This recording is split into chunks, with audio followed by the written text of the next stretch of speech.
Kristy eo am-pelantanan'Andriamanitra.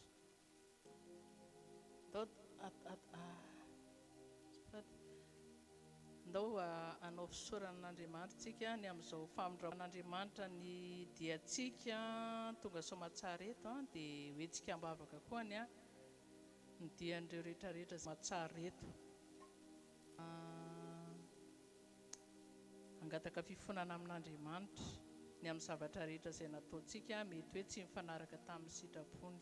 Indrindra dia mbola misaotranao izay tompo misaotranao be dia be izay Andriamanitra raha mbola namindranao folo voalohany indrindrany dia mbola nomenao tombonandro vaovao, mbola nahatratra n'ity androandroany ity izay Jehovah.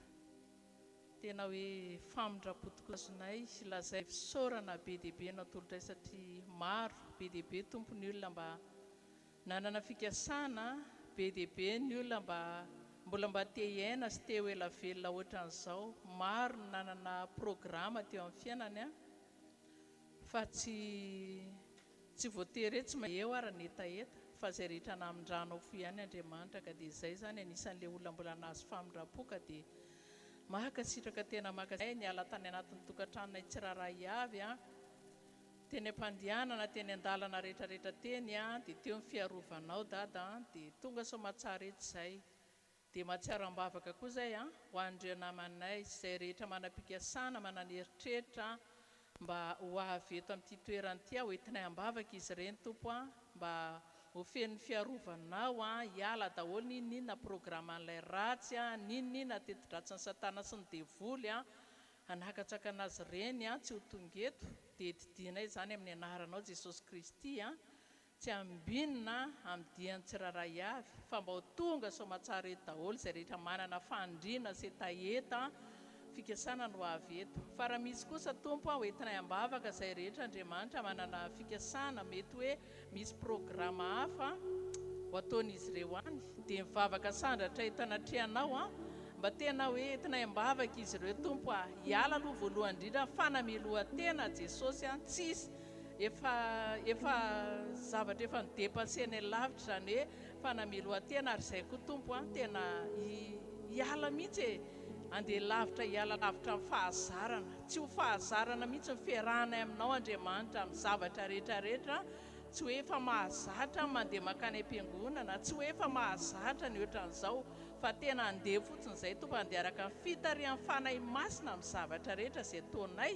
Dia mivavaka izay ho an'ny tsiraray avy izay rehetra hoe any amin'ny toerana misy anazy ihany, na nandeha mivoyazy izy na inona zavatra ataony ihany mety misy koa tompo hoe mety tsy salama ohatran'izany dia mety mijanona ao an-tokantrano izy. Ianao mahita sy mahalala ny programa tsiraray avy fa izay tompo sady hianatra tsy tsaratsara olona, tsy hanamelok'olona no hivavaka koa izay mba tena hoe hiala lavitra ny tsiraray avy, hiala amin'izany hoe manamelo tena hoe hoay tsy lasa tany am-piangonana, hoay tsy lasa tany. Dia indraindray tena hoe alefa ny satana sy ny devoly Jesosy ny fanamelohan-tena ohatran'izany rehefa misy zavatra kely tsy vitanay indraindray dia ohatran'ny tonga satana mandefa hoe ka satria ianao ne tsy tany am-piangonana, ka satria ianao tsy nanao an'izao, ka satria ianao tsy mivavaka nandohaly, ka satria ianao tsy nanao an'ity dia izany mampikorotana ny tompo Andriamanitra fitiavana ianao Jesosy saotranao ny fampahiratanao masom-panahinay ny depasenay lavitra n'izany zavatra izany ankehitriny satria fantatray Jesosy ankehitriny fa ny zavatra rehetra dia efa vitanao hoe tout est possible. Inona moa izy teo le teninao Andriamanitra hoe efa vita avokoa ny zavatra rehetra hozy ianao fa tsy izay intsony Jesosy dia hoe mbola hanamelo tena amin'ny zavatra anankiray izay tsy vitanay. Dia apetraka feno am-pelantananao ty fotoana rehetra izay ho ataona ety tsy ty fotoana atao amin'ny HVKL ty ihany entinay ambavaka fa hivavaka za Jesosy vavaka izay mba tena ho feno fanatrehanao daholo ny fotoam-bavaka rehetrarehetra Jesosy anaiza na ny ato amin'ny apokalypsy izany na ny any amin'ny vaon'ny oloko nizaniza izay rehetra fiangonana ohatra hoe mivavaka na amin'ny sabaty izy na alahady izy tsy hoe ny aladista ihany dia reno masina tsy maintsy makany an-danitra ny hoe sabatista ihany tsy Jesosy fa zay aoka tena hitanao zany ny vavaka sandratra e aoka tena hitanao daholo ny tsiraray avy iala aminay tsiraray avy zany manindraindra na raha-piangonana manambanimbany fiangonan'ny hafa Jesosy tsy aminay intsony zany Jesosy dia makasitraka tena makasitraka indrindra tompo voninahitra tolotra ianao aminaran'i Jesosy amen. Dia ndaontsika misy ny tena marina moa zany tsy mety tsara velatseona atrehan'i Jesosy fa saika intercession nefany efa saika tsy ho avy aty izay andrasanay tsy fantatry anona izy efa tarehan'ny fanahy masina sy fandaminan'ny tompo mety foana zany amen. Dia misy tenin'Andriamanitra ty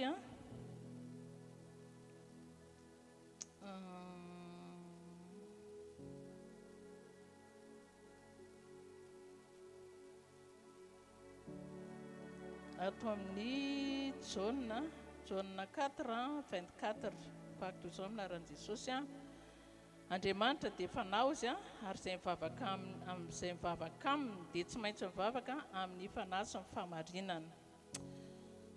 Dia mbola misy tenin'Andriamanitra ihany koa hoe ato amin'ny Jaune 6:63 ny fanahy ny mahavelona ny nofo tsy mahasoa na inona na inona ny teny izay nolazaiko taminareo dia fanahy sy fiainana ary farany dia ato amin'ny 1 Corinthiens 3:17 ary ny tompo izany fanahy izany ozy ary izay toeran'ny fanahin'ny tompo ny toeran'ny fahafahana amen amen. Andriamanitra ny hanokatra amin'ny masom-panahintsika ahafantarantsika ny tena fahamarinan'ny tenin'Andriamanitra mba tsy ho andeha amin'ny fahazarana fotsiny tsika mamaky baiboly fa ho sokafin'Andriamanitra masom-panahintsika alalany tena fahamarinan'ny tenin'Andriamanitra. Misy témoignage kely fotsiny raha nandeha nakaty zany izay telo mianaka teo eny amin'ny tomobila dia hitanareo za moa zany tsy miteny an-zareo an'izay fa zay ilay izy hoe samy manana ny communion amin'Andriamanitra ny tsiraray avy tsy ho voateny daholo hoe anina fa ohatra hoe mandefa hira fiderana zay ny an-dalana eny dia hitanareo ohatra ny hoe tsy ndry mifanahy zany ohatra ny hoe vangy mifanahy masina zany tena mihira fiderana eny dia tena reko mihitsy mifanahy masina zany miteny amina ato anatiko ato hoe tena ohatra ny hoe irainao akana ambiance fotsiny ve zany hira zany sa tena ohatra ny hoe tena makasika ana tena ohatra ny hoe tonombavaka tena hoe iainako e dia za zany tena reko mihitsy ato anatiko ato hoe tena marina zany Jesosy miresaka mangina fa za tsy miresaka amin-jareo tsy midéranger an-jareo mihitsy aho zany tsika zany mila mianatra zavatra ohatran'izany hoe raha zavatra ohatra hoe ianao mety hoe tsy ianao na manginy tompo an'ilay izy dia tsy midéranger ny hafa ianao hoe ohatran'izao satria mety ohatra hoe raha iresahanao an'ilay izy dia ohatran'ny hoe fona amin'ny tompona ohatra ny hoe zavatra maniditsidina fotsiny amin'ny olona mandalo fotsiny ilay izy fa rehefa ianao mivanginy tompo amin'ilay izy dia iaino aloha ilay zavatra amen appliqué eo amin'ny fiainantsika aloha ilay izy dia ohatran'izay zany ny zavatra ohatran'ny hoe nytenen'ny tompo aminah hoe zany hira irainao zany ve zany hira alefa zany ve akanao ambiance fotsiny ohatrantsika zao eto ohatran'ny hoe mikasika ana ny fanahy masina ohatran'ny hoe enganemba okasian'ny fanahy masintsika tsiraray avy-tsapo na jeune na ny ancien zay hoe manao andreny hira fiderana ireny dia mba tsy atao ohatran'ny ilay fafinaretana akana ambiance fotsiny tena na be mihitsiny fa tovy tena ohatran'ny hoe tonombavaka anao mahakasika anao tena matsapa avenao hoe tafaray tanteraka amin'Andriamanitra ao anatin'ireny hira reny fa za mezaka fotsiny hoe maka ambiance be fotsiny tena ohatran'izao ny anina dia ohatran'izay zany ny zavatra tiako ohatran'ny hoe mba témoignage kelikely fotsiny tena hoe nakasika amin'ny foko ilay izy tena ohatran'ny hoe nananina be tato anatiko hoe marina zany Jesosy tena marina tena hoe hianatra mihitsy isan'andro amin'izany hoe rehefa na mamaky baiboly na mihira fiderana dia tena tovy mihitsy ohatran'ny hoe tonombavaka ao anao mihitsy reny tononkira rehetrarehetra reny satria ireny dia anisan'ny tena hoe Andriamanitra miresaka izay angamba tena marina ozy ny tenin'Andriamanitra farany aty ary ny tompo izany fanahy zany ozy ary izay toeran'ny fanahin'ny tompo ny toeran'ny fahafahana amen. Ohatra ny hoe tiako hananaovina kely fotsiny izy rehefa tena ao anatintsika izany le fanan'Andriamanitra, ohatra ny rehefa tena mahazo toerany, rehefa tena hoe mahazo hanina ao anatintsika amin'ny fanan'Andriamanitra, dia tena eo misy ny fahafahana, eo misy ny tena hoe fanatrehan'Andriamanitra. Rehefa eo ny fanatrehan'Andriamanitra dia be dehibe ny zavatra miove. Antompo izany fanahy izany ozy ary izay toeran'ny fanahin'ny tompo no itoeran'ny fahafahana. Rehefa tena mahazo toerana ao anatintsika ny fanan'Andriamanitra, tadio izay fa tena za dia tena manana témoignage be dabe an'izany hoe rehefa tena mangetaeta ny fanan'Andriamanitra io ianao, tsy mila koriny ianao hoe miady be amin'ny fiainanao hoe tompo asoro ny fielonana, za mbola makala olona, za mbola me tsara velatsia. Tsy tsika ntsony no ohatrany hoe miezaka be fa rehefa tena hoe mahazo hainao anatsika ny fanan'Andriamanitra, tena hoe ohatran'ny zazakely hoe simple ianao, antsotra ianao dia hitanao ilay fanahy masina manafaka antsika. Izay ilay tenin'Andriamanitra hoe ary antompo izay fanahy izany, fa izay toeran'ny fanahin'ny tompo no itoeran'ny fahafahana. Afaka tsika, tena ahafahan'Andriamanitra ianao, ninonninona. Za tena mahita an'izany amin'ny fiainako, nao anatin'ny fiainana ao anatin'ny trano, ohatra hoe za ohatra hoe miteny antsika matetika, miteny antsika foana ohatra hoe tsika maninona ary tsika manao an'izao, fa maninona ary tsika, dia rehefa avy miteny ohatrany hoe fa maninona raha miala ny teny, fa maninona dia hitanao mamaly foana izy, dia indraindray misy fotoanany fa reko ilay fanahy masina avy miteny hoe anga ianao anaka manova ilay olona, dia andray aloha dia endry tompo tena marina za fa andray aloha iova indray aloha, dia ohatran'izany dia miverina kely indray ilay izy fa tena tsapako mihitsy ilay zavatra hoe rehefa atao fotsiny izay hoe mampangetaita antsika. Efa hitako mihitsy hoe rehefa mahazo aina tanatiko le fanahy masina mahazo toerana Jesosy dia mahaivana ave, dia ohatran'ny tsy divadiako ato-dotsony ilay izy fa misy taonina ohatran'izay. Izy moa ny ray aman-dreny tsy miteny zanaka hoe mba ohatran'ny tiako tena iova zao dia izao ty olona ty, tiako tena tonga dia ohatran'ilay anao zaka hoe Jesosy raha naharitra anahy nandritra ny firy taona angarangidina, firy taona mbola nanao mampimebe teny zakany ihany, dia izay foana manana fiainako. Amen. Daontsika ny zavatra hoentsika ambavaka tiako entina ambavaka amin'izany dia izay tarihan'ny fanahy masina anao ao anatin'izay partage kely izay sy izay témoignage kely izay, izay tenin'Andriamanitra izay hoe angatao ny fanahy masina. Daontsika samy angataka amin'ny fanahy masin'Andriamanitra mba hiasa ao anatin'ny fiainantsika, mba tena azo toerana tsara. Rehefa tena mahazo toerana ao anatsika amin'ny fanahy masina dia tena heninao mihitsy izany hoe Andriamanitra miasa. Tsy mila ezaka be ianao amin'ny zavatra rehetra fa tena hoe izay tena hoe eo Jesosy ataovy tena malalaka amin'ny fonao, ataovy tena hoe aza tery io na ny tenitenen'ny vavaka raha indraindray tsy mahita tenenina Jesosy fa io fotsiny, dia tena eo ianao tena mangina. Fa izay fonao simple, izay fonao tsotra izay hitan'i Jesosy zay dia eo ny fanahy masina mitarika anao moramora eo, dia mora tafiditra ianao. Na mivavaka ary tsika dia tadio, fa tena ohatr'izany aza terena reto rehefa mivavaka, aza manery tsy hitako izay tenenina, ohatran'izao dia tsy hen'ny tompo ary izany resako izany, fa tena tsy haiko ny ilazako anazy aminao fa izay zavatra hitondran'ny fanahy masina dia mba ateneniko amintsika hoe meteza ho simple miaraka amin'Andriamanitra. Amen. Meteza ho simple mihitsy ianao na tsy mahita tenenina ary ianao tsy manameloko anao Jesosy, fa tia tompo ohatran'ilay hira le anona hoe ina moa iny hira ino izy le hira hoe ohatran'ny hoe tsy haiko ritra amin'ny teny français te tiako ihana nefa tsy ampy ny teniko, fantatro fahitanao tokoa. Ohatrany hoe ianao zany ohatran'ny hoe te hisaotra be da be, tanisa zavatra be da be, fa fotsiny nahoara ianao fotsiny hoe je t'aime Seigneur, je t'aime na milimily fois ianao miteny zany, tiako fotsiny ianao Jesosy fa tsy hitako izay tenenina dia mijanona teo, fa dia mahafehy zavatra be dehibe zay, fa za hoe dia tsisy tenenina mihitsy dia ohatran'izao dia tsy nety ary izay vavaka zay je t'aime malava foana, tsy maninona zany. Avy eo ianao dia mitarika anao moramora eo fanahy masina. Amen. Ataontsika hivavaka ary. Ray be fitiavana tsara indrindra tompo tsy haiko ohatra ny hoe ilaza hitantara izany zavatra nataonao amin'ny fiainako izany. Mahafinaritra any miresaka, mahafinaritra any mizara Jesosy ny amin'ny zavatra izay ataonao amin'ny fiainako Andriamanitra.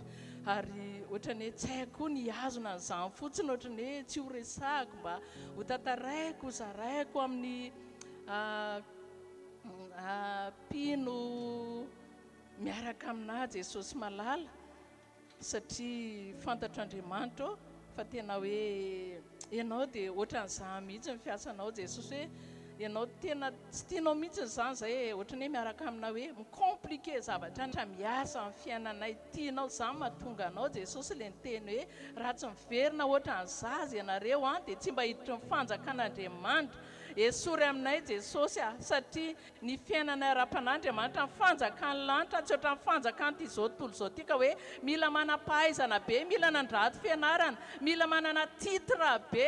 Zay Jesosy ny ohatran'ny hoe tsy mila nindraindrana mihitsy ny hoe fona mihitsy Jesosy raha miteny an'izany hoe tsy hoe mila titre hoe lasa bisop dia ino no mahery be ara-panahy, na hoe manana titre anankiray hoe ianona lasa pasteur na ianona lasa évangéliste na ia ao aminao Jesosy tsy mba resaka titre, tsy mba ohatran'izao tontolo izao mihitsy ny hoe mila manana titre, fa le fo iny Andriamanitra ny tena hoe le fonay tsotra simple, le fonay Andriamanitra mangetaeta tena hoe te hositranina hoe Jesosy zange mbola ohatran'izao hoe zange ty ohatran'izao afao amin'izao dia zay fo zay tena zay ny tadiavinao aminay isan'andro Jesosy malala.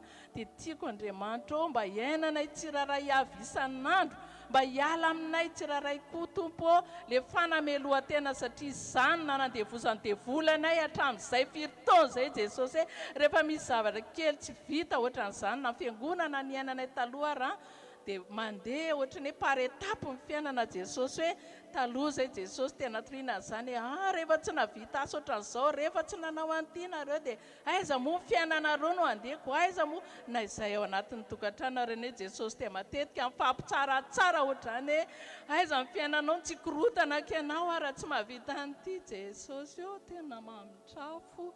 Ankehitriny sokafanao isan'andro masom-panahinay alalany tena famarinany teninao Andriamanitra ozy ny teninao hoe te fa izay toeran'ny fanahiny tompony toeran'ny fahafahanao ka tena azo vanao fiainanay Jesosy izany tena hoe fanahy masina izany Andriamanitra hanokatra anao hitomba amin'ny fahalalana, hitomba amin'ny fahafantarana an'Andriamanitra mpino rehetrarehetra Jesosy malala.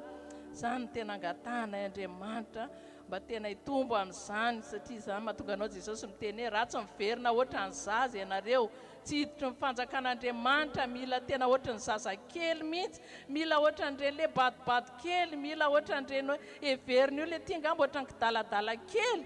Tompo tsy miankina amina resaky ny habetsaky ny taona Andriamanitra hoe ty olona ty efa firy taona nefa nijery ety izy, fa rehefa tary amin'ny fanahy masinao zay Jesosy misy fotoana raha mivanivany foana tsisy hoe inona Jesosy te vehivavy lehibe ty mivanivany nefa tsy fantatry ny olona le zava-miafina ao anatin'ny Andriamanitra hoe le fanahy masina rehefa mahazo vana, rehefa mahazo toerana ao anatinay fanahinao Andriamanitra, rehefa tonga le toe-po sy toe-panaraka an'Andriamanitra amin'le toe-po teny ilana ho azy zay Jesosy mahafinaritra be miaraka aminao indraindray ohatran'ny eritreretiny ohatran'ny hoe mitapitapy kely, ohatran'ny hoe adaladala kely ny fieritreretan'ny olona anay Jesosy nefa Jesosy eo tena za manokana Jesosy dia tena mahatsapa amin'ny fiainako mihitsy amin'izao fotoana izao, tena ohatran'ny hoe tsy tahitra ntsony amin'izay zavatra fitsaratsarany olona ivelana, rehefa azonay iantoka amin'ny fiainanay miaraka aminao Jesosy izay fijerin'ny olona fijerin'ny olona, izay fitsarany olona fitsarany olona, izay fomba fitenin'ny olona tsy problème aminay, tsy mahakasika anay, rehefa izay Jesosy ny tonga amin'izay stady izay tena hoe tafaray aminao zay Andriamanitra, fa raha mbola zay mora tezy tenenina, mora voatseneniny afa Jesosy dia nazosotra anahy mihitsy ny nataony anina, mandreraka anahy fa tsy mampijery ny anina anahy dia mbola tsy izay Jesosy fa rehefa izay Jesosy ny tena hoe tafara izy tafakambana aminao dia pasenay daholo ny zavatra rehetra, tsy mampiotsina anay, tsy mampiraiky anay, mahafinaritra daholo ny zavatra rehetra. Dia izany Jesosy ny tena mba hifampitondranay ambavaka foana Andriamanitra mba hiasa ao anatinay tsiraray avy ny fanahy masinao. Dia en plus n'izany Jesosy dia hivavaka koa izay eto tonga dia tohizina eto Jesosy hivavaka ho amin'ny fotoana eto, apetraka fenao am-pelantananao na ny fotoana eto na ny fotoana izay atao any nina moa izy teo any Allemagne izay nandanam-panomponao ry paster Rodolphe sy ireo délégation rehetra izay miaraka aminazy any amin'ny toerana rehetrarehetra dia aoka Jesosy hoentiny ambavaka eo anatrianao mba tena hita mifanatrianao daholo ny tsiraray avy any amin'ny toerana rehetrarehetra any satria ianao dia Andriamanitra fanahy masina tsy olombelona tsy inona ianao ka hoe mila tadiavina ry ananina ry any ananina izay misy an Jesosy izay tena misy mifanatriany tsia fa tena hoe zay fo mangetaheta tena hoe manana etaeta ahitan'izany fanatrianao zany na tonga ny Davida Jesosy ao anatin'ny Baiboly miverina foana izay tezay hoe nitoetra ohatran'ny Jehovah amin'ny andro rehetra iainako ozy izy tia hitan'izany hoe fanatrianao izany foana Davida satria tena zany tena zava-dehibe zany tena important raha tena kristiana Jesosy dia maniry mangetaheta an'izany hoe ahitan'ny fanatrian'Andriamanitra izany foana Jesosy dia izany no etaetanay Andriamanitra na fotoana eto dia aoka mba tena feno ny fanatrianao ka sy ho ihany koa ny groupe de louange rehetra ireo jeune nareo Jesosy malala hitanao izy ireo Jesosy entina mbavaka eo anatrianao Andriamanitra arak'izany mbola mahajeune anazy mety eo mbola tsy fataterana kely eo mbola mety hoe mbola mahajeune anazy Jesosy fa dia mivavaka ho azy ireo izay Jesosy mba tena ho kasihanao foana izy ireo mba ho tafara io tafakambana aminao ary ho tehirizina hatramin'ny farany ane ireo ankizy jeune ny ankizy majinika rehetrarehetra mba tena ho anao mandrakizay izy ireo Jesosy malala na dehibe ary mbola hoe tentation andalovan'izy ireo Andriamanitra mahajeune anazy ny fréquentation an'izy ireo amin'izao tontolo izao sy ny manodidina any am-pianarana sy ny rehetrarehetra any fa mivavaka sandratra kosa dia ampitehirizana ho azy ireo Andriamanitra malala dia ohatran'izany koa Jesosy na ny teny izay hoe tompompanomponao izay hitondra ny teninao eto ianao koa metraka ny teny araka izay teny izay hoe tsy handeha amin'ny fahazarana tsy handeha amina hoe izao nefa voahomana fa tena hoe andeha araka amin'ny fitarihan'ny fanahy masina izy mety hoe misy teny anankiray mety anomaniny fa mety ianao fanahy masina hamangy anazy hiteny hoe izao indray tenenina dia andeha araka amin'ny fitarihan'ny fanahy masina izy Jesosy malala na ny fandraisana fanasan'ny tompo sy ny rehetrarehetra izay ho atao eto ny to rehetrarehetra apetraka am-pelantananao mba andeha araka izay fitarihanao izay daholo izay Jesosy dia izay angamba ny tompo fa dia izay rehetra tsy voateniko re dia ianao re ameno ny banga rehetrarehetra Andriamanitra fitiavana dia voninahitra tolotra anao Andriamanitra amin'ny anaranao Jesosy Kristy alleluia amen amen.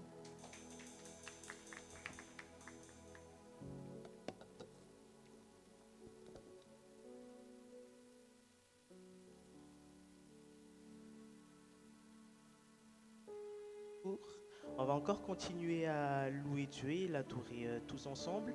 Mais avant que la louange commence, j'ai juste envie de te dire, peut-être que tu as préparé quelque chose, peut-être que tu as un programme, mais laisse vraiment Dieu au contrôle parce que lorsque Dieu veut vraiment quelque chose, ça arrivera toujours. Et peu importe ce que tu feras, si c'est la volonté de Dieu, c'est la volonté de Dieu. Donc vraiment, sois libre, laisse tout simplement le Saint-Esprit agir et laisse Dieu au contrôle. Et j'aimerais qu'on lise une petite histoire que j'ai lue pendant la semaine, qui est dans Matthieu 20, 29 jusqu'à 34. Matthieu 20, 29 jusqu'à 34. Au nom de Jésus. Lorsqu'ils sortirent de Jéricho, une grande foule suivit Jésus. Et voici deux aveugles assis au bord du chemin entendirent que Jésus passait et crièrent « Aie pitié de nous, Seigneur, fils de David !» La foule les reprenait pour les taire, mais ils crièrent plus fort « Aie pitié de nous, Seigneur, fils de David !» Jésus s'arrêta, les appela et dit « Que voulez-vous que je fasse ?» Ils lui dirent « Seigneur, que nos yeux s'ouvrent. » Ému de compassion, Jésus toucha leurs yeux et aussitôt ils recouvrèrent la vue et le suivirent. Cette histoire, ça m'a beaucoup touché parce que ces deux aveugles, ils avaient soif vraiment, ils voulaient vraiment voir Jésus. Et tout le monde leur disait, tais-toi, tais-toi parce que tu déranges le maître, tais-toi, tais-toi, ne parle pas parce que tu déranges le maître. Mais qu'est-ce qu'ils ont fait? Ils ont encore plus crié, Jésus, Jésus, aie pitié de moi, aie pitié de moi. Et Jésus, il a eu de la compassion pour eux. Et cette compassion, avec cette compassion, il il leur a dit, que voulez-vous que je fasse? Et il leur a donné la vue. Donc aujourd'hui, j'aimerais juste que tu ne regardes pas autour de toi. Peu importe les voix qui te poussent à te taire, peu importe toutes les voix qui te disent de te taire, ne te tais pas aujourd'hui. Crie pour Jésus, crie pour lui, parce que si tu l'appelles, il viendra dans ta vie. Et si tu l'appelles, il se manifestera dans ta vie. Alors aujourd'hui, sois tout simplement prêt à encore recevoir de lui. Sois encore prêt à lui demander de l'aide, à encore recevoir et à tout simplement être encore prêt à te réjouir tout simplement. Est-ce qu'aujourd'hui il y a quelqu'un qui est prêt à être devant Jésus? Est-ce qu'aujourd'hui il y a quelqu'un qui est prêt à crier pour Jésus? Est-ce qu'on peut crier pour Jésus s'il vous plaît? Est-ce qu'on peut crier plus fort parce qu'on parle de Jésus quand même? Amen. Je vous invite à vous lever alors. Je vous invite à vous lever. Vous pouvez vous approcher aussi. On est en petit comité, donc ça sera plus simple. Et dis à ton voisin, est-ce que tu es prêt à crier pour Jésus? Dis-lui avec plus de conviction, est-ce que tu es prêt à crier pour Jésus? Est-ce que vous êtes prêt à faire résonner le nom de Jésus dans ce lieu? Est-ce que vous êtes prêt à faire résonner le nom de Jésus dans ce lieu? Amen. Est-ce qu'on peut pousser des cris de joie, s'il vous plaît? Amen. Que ton nom résonne en ce lieu.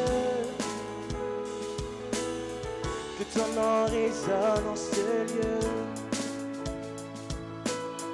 Que ton nom résonne en ce lieu. Jésus, que ton nom résonne en ce lieu. Tous ensemble, est-ce qu'on peut dire? Que ton nom résonne en ce lieu. Chante-le face à tes soucis maintenant. Que ton nom résonne en ce lieu. Seigneur, que ton nom résonne dans ma vie aussi. Que ton nom résonne en ce lieu.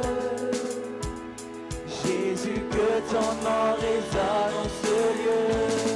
Que les murs tremblent au son de nos louanges, alors que nos voix s'unissent à celles des anges. Répands sur nous ton esprit, ta puissance. Oh Jésus, au nom de Jésus en ce moment, que ton nom résonne en ce lieu. Jésus, nous avons besoin de toi encore. Que ton nom résonne en ce lieu. Que ce nom puisse résonner dans ton cœur. Appelle son nom, que les murs tremblent. Dis ta voix à celle des anges, alors que nos voix s'unissent à celle des anges.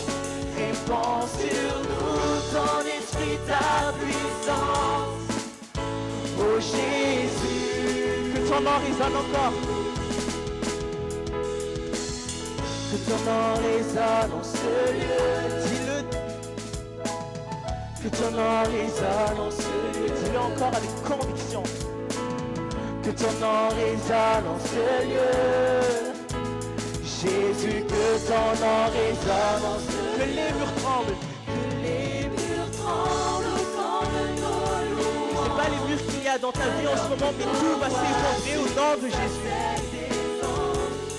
Répands sur nous ton esprit, ta puissance. Oh Jésus, que les murs tremblent. Que les murs tremblent au son de nos louanges, alors que nos voix s'unissent à celles des anges. Répands sur nous ton esprit, ta puissance. Oh Jésus, Jésus, nous chantons ton nom. Nous invoquons ton nom. Oui, nous te proclamons roi. Tu es Seigneur des seigneurs. Jésus, nous chantons ton nom. Nous invoquons ton nom. Te proclamons roi. Tu es Seigneur des seigneurs, alors que nos voix s'unissent à celles. Sens-toi libre aujourd'hui de te mettre à genoux si tu veux, de te lever, de t'asseoir. Si on t'a vraiment libre parce que c'est entre toi et Dieu, sois à l'aise tout simplement dans la présence de Dieu. Alors que les musiciens vont continuer à jouer une mélodie, aujourd'hui je t'invite à appeler ton roi. Appelle ton roi, crie, Jésus, Jésus, j'ai besoin de toi encore. Crie-le, Jésus, Jésus, j'ai besoin de toi en ce moment. J'ai besoin de toi dans ma vie. J'ai besoin de toi, que les murailles s'effondrent, que les murailles s'effondrent, que tu sois le numéro 1 dans ma vie, parce que tu n'as pas de limite, Seigneur, car tu es le Dieu qui pourvoit, car tu es le Dieu créateur, Seigneur. Élève ta voix juste en adoration. Si tu parles dans une autre langue, parle alors dans une autre langue. Dis juste à Jésus ce que tu as dans ton cœur en ce moment. Élève ta voix, élève ta voix, élève ta voix, Seigneur. J'ai encore soif de toi, Seigneur. J'ai encore soif de toi, Saint-Esprit. Que ce feu qui brûle en moi puisse encore grandir. Intensifie, intensifie ce feu. Intensifie parce que ce feu ne me suffit pas. Intensifie, intensifie, Seigneur. Intensifie cette soif. Intensifie cette soif. Ça ne me suffit pas, Seigneur. Ça ne me suffit pas. J'aurais beau boire tout ce qu'il y a sur cette terre. Je ne serai pas rassasié tant que je n'aurai pas ton eau, Seigneur. Alors rafraîchis, rafraîchis, intensifie, intensifie. Est-ce qu'on peut dire intensifie, intensifie, intensifie, Seigneur. Intensifie ce feu, intensifie, Seigneur.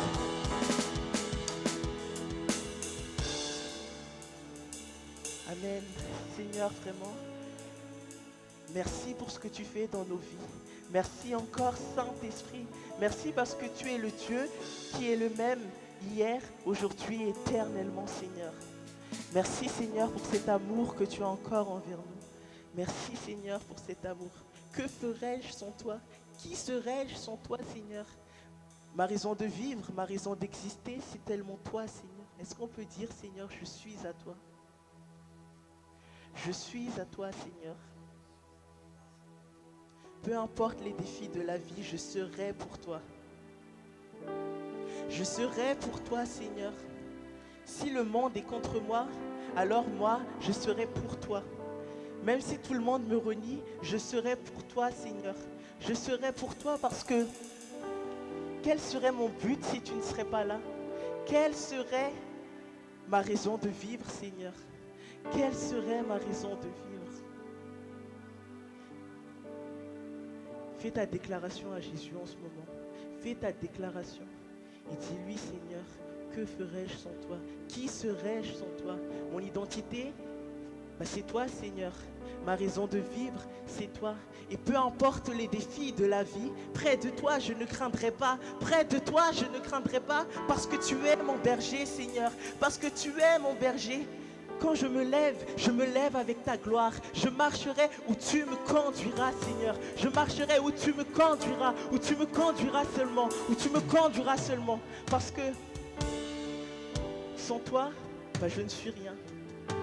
Sans toi, l'ennemi peut faire n'importe quoi de moi. Mais tant que tu es là, l'ennemi ne peut rien faire de moi.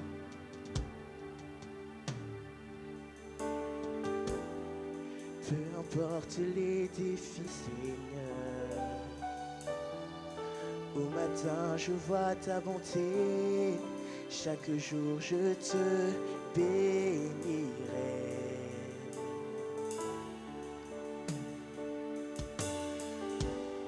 Je me lève rempli de ta gloire. Je marcherai où tu me conduiras.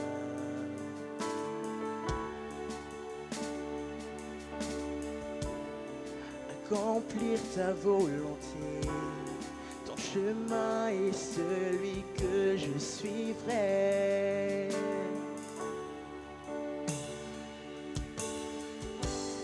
Je me lève rempli de ta gloire. Je marcherai où tu me conduiras.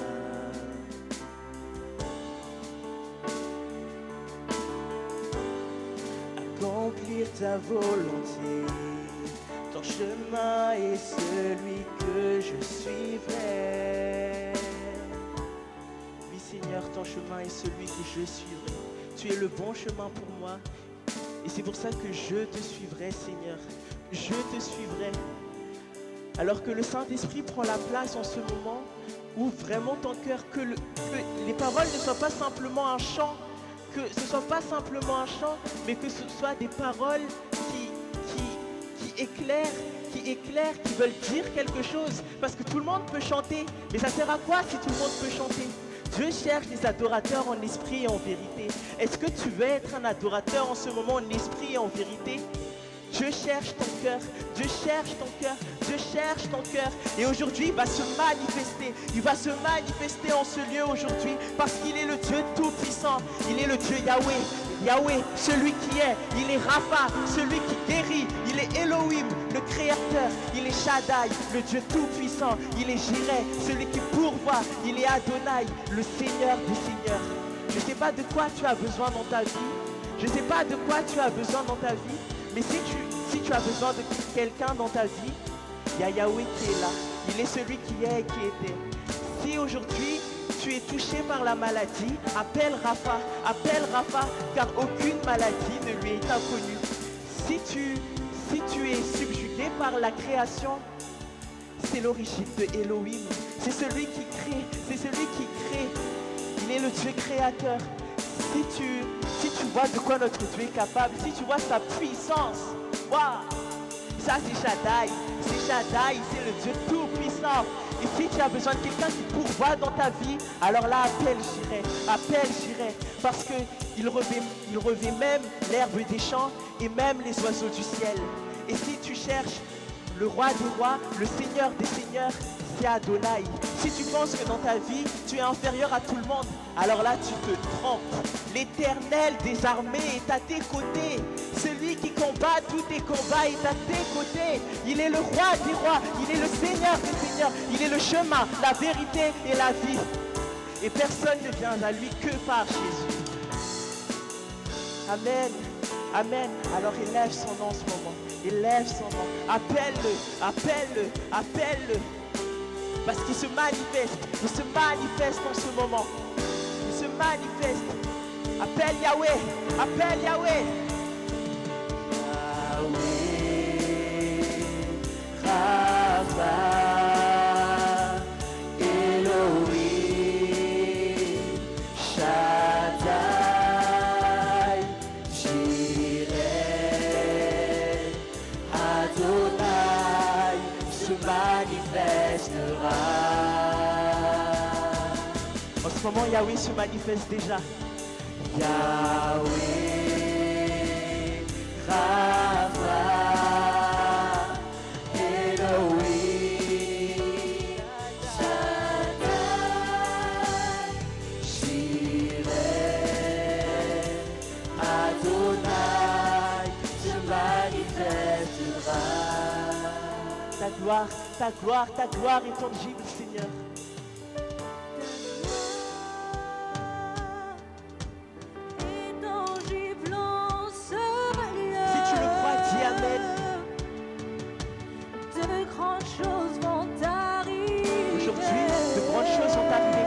Maintenant, mais aussi dans ta vie. L'existence de Dieu est manifestée. Dis-le encore, ta gloire, Seigneur. Ta gloire est tangible en ce lieu. De grandes choses vont arriver. L'assistance de Dieu manifestée.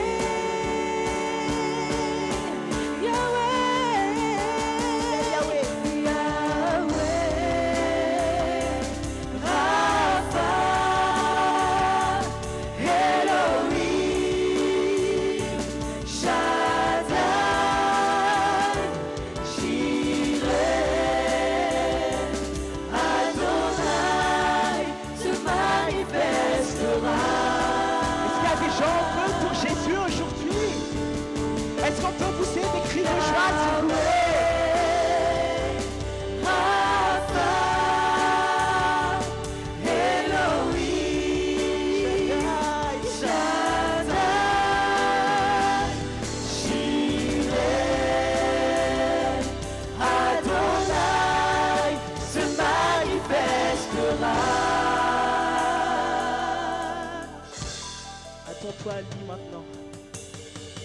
Si tu l'adores, il se manifestera. Si tu le cherches, il se manifestera. Si tu l'appelles, il se manifestera. Si tu l'adores, adore-le. Si tu l'adores, il se manifestera. Si tu l'appelles, il se manifestera. Si tu le cherches, il se manifestera. Si tu l'adores, il se manifestera. Si tu l'appelles, il se manifestera. Si tu l'adores, il se manifestera. Si tu l'appelles, il se manifestera. Si tu le cherches, il se manifestera. Yahweh se manifeste. Yahweh se manifestera. Rapha se manifestera. Jireh se manifestera. Se manifestera. Yahweh se manifestera. Rapha se manifestera. Jireh se manifestera. Se manifestera. Si tu l'adores, Si tu le cherches, il se manifestera. Si tu l'adores, il se manifestera. Si tu l'appelles, il se manifestera. Si tu le cherches, il se manifestera. il est là aujourd'hui, il se manifeste. Est-ce que vous sentez la présence de Dieu? Le Saint-Esprit est là. Waouh! Il est là en ce moment. Est-ce qu'on peut bouger? Est-ce qu'on peut bouger? Car il est là. Il est là. Accueille-le maintenant. Il est là. C'est le moment, il est là. Accueille-le parce qu'il est là. Bouge, parce que tout encore lui appartient. Bouge tes mains parce qu'il est là. Il est là. Bouge tes pieds. Donne tout ton corps. Il est là. Amen. Il est là. Et il n'est pas tout seul, le Saint-Esprit aussi est là. Il se manifeste déjà. Le Saint-Esprit est là. Si tu l'adores, il se manifestera. Si tu l'appelles, il se manifestera. Si tu le cherches, il se manifestera. Si tu l'adores, il se manifestera. Si tu l'appelles, il se manifestera. Si tu le cherches, il se manifestera. Est-ce qu'on peut adorer Dieu en ce moment? Est-ce qu'on peut se prosterner devant qui il est? Prosterne-toi devant ce Dieu. Prosterne-toi devant ton Dieu. Si tu le veux, mets-toi à genoux. Mets-toi à genoux devant ton Dieu. Il est là en ce moment et il agit déjà. Merci Seigneur pour ta présence ici. Merci Seigneur pour ta présence dans nos vies. Nous t'appelons aujourd'hui Seigneur. Nous t'appelons parce que nous savons que nous avons encore besoin de toi Seigneur. Tu te manifestes déjà ici Seigneur. Nous t'adorons.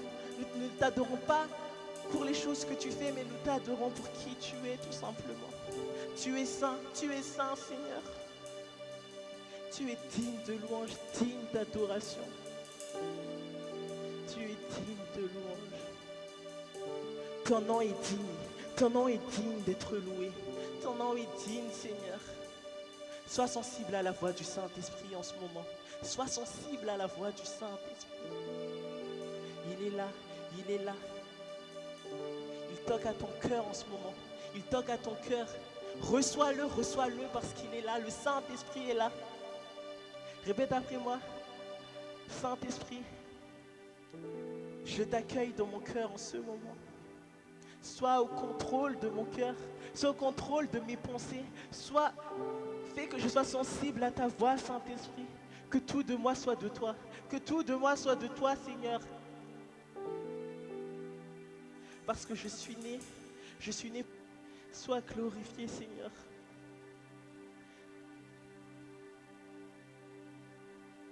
Nous voulons te louer, nous voulons t'adorer.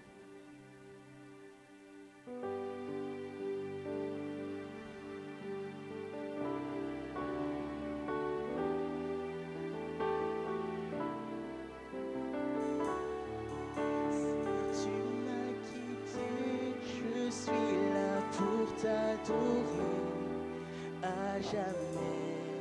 Sois glorifié. Tu m'as créé pour t'aimer, proclamer tes bienfaits à jamais.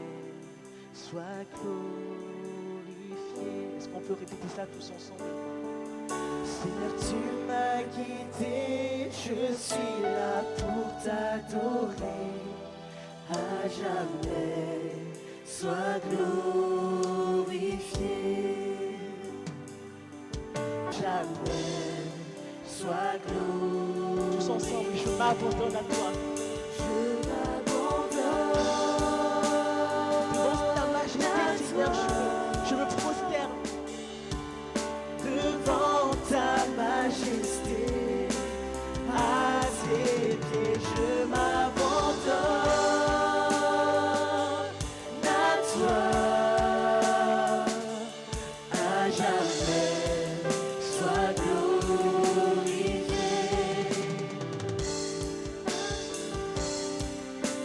glorifié, je Seigneur, en ce moment. Seigneur, tu m'as guidé.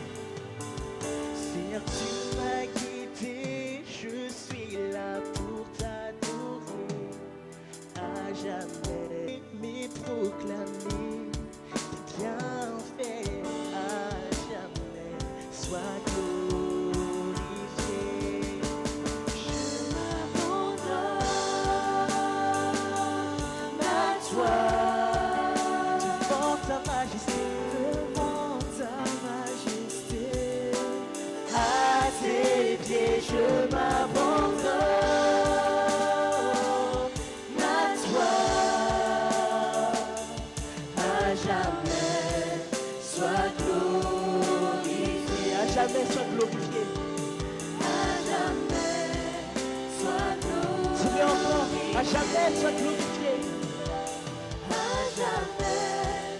Sois glorifié,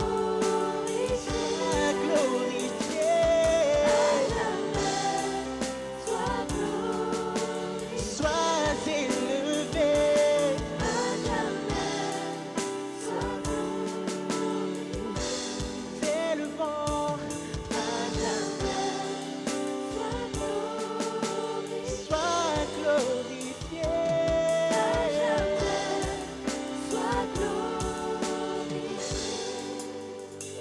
Sois glorifié, Seigneur, en ce moment. Sois glorifié, Dieu Tout-Puissant. Inonde ce lieu de ta présence. Inonde ce lieu de ta présence, Seigneur. Nous avons besoin. Si tu n'es pas là, Seigneur, nous sommes perdus. C'est comme un enfant sans ses parents.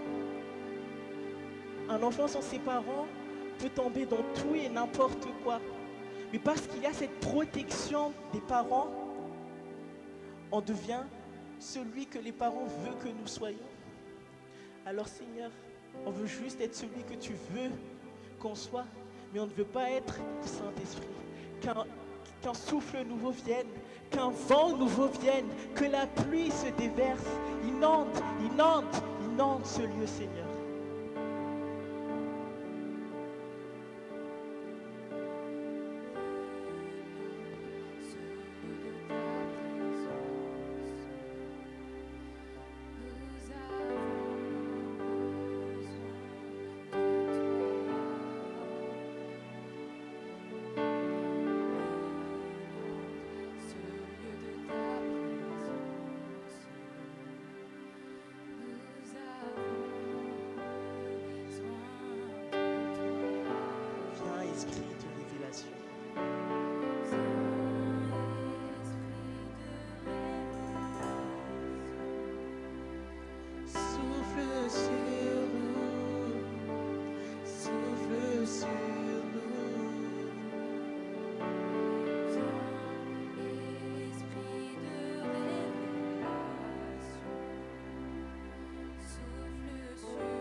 qu'on veut dire d'un cœur uni, inonde ce lieu de ta présence. Inonde ce lieu de ta présence. Nous avons besoin de toi. Dis-le. Inonde ce lieu de ta présence. Nous avons esprit de révélation. Souffle sur nous. Souffle sur nous. Viens, esprit de révélation. Souffle sur nous. Souffle sur nous. Nous avons besoin de toi en cet instant. Seigneur, sois le centre de nos vies. Et qu'en moi s'élève un chant, une mélodie, témoignant de ta grâce infinie. Dis-le. Nous avons besoin de toi en cet instant. Que ces mots ne soient pas seulement des mots pour être des mots, mais que ce soit vraiment le désir de ton cœur. Et quand moi s'élève un chant, une mélodie, témoignant de ta grâce infinie. Je t'invite encore à le dire. Nous avons besoin de toi en cet instant. Nous avons besoin de toi, Seigneur. J'invite toute l'Église à chanter cette partie et dire nous avons besoin de toi. En cet instant, Seigneur, sois le centre de nos vies.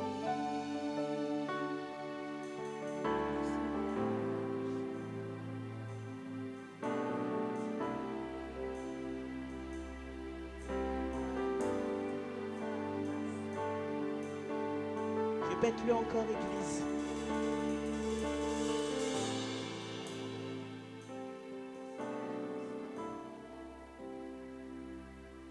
Seigneur, sois le centre de nos vies.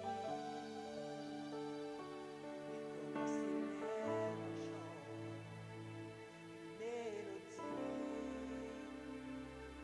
témoignant de ta grâce infinie. Amen. Sois dans nos vies, Seigneur. Sois dans nos vies. Inonde nos vies. Dis, inonde ma vie, Seigneur. Inonde ma vie de ta présence. Inonde ma vie, Seigneur. Dis-le. Inonde ma vie de ta présence. Nous avons besoin de toi. Inonde ma vie de ta présence. Inonde ma vie de ta présence. Nous avons besoin de toi. Viens, esprit de révélation. Viens, esprit de Souffle sur ma vie. révélation. Souffle sur ma vie. Souffle sur nous. Souffle sur nous. Viens, esprit de révélation. Souffle sur nous. Souffle sur nous. En ce moment, le Saint-Esprit souffle sur toi.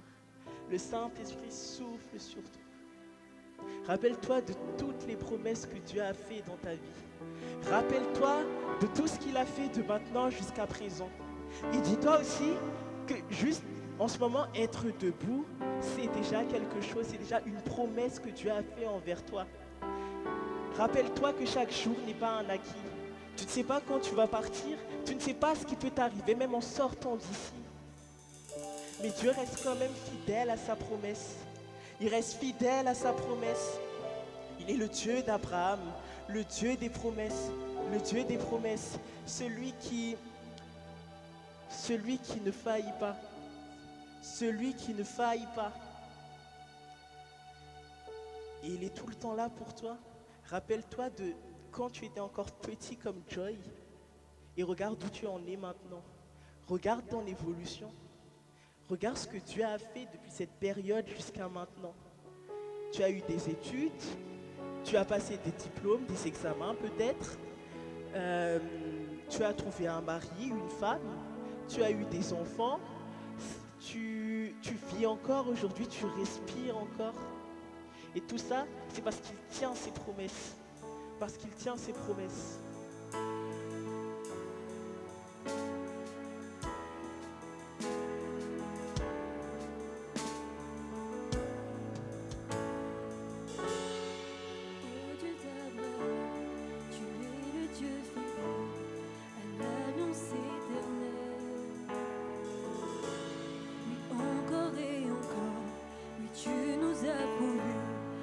Ta parole est vraie.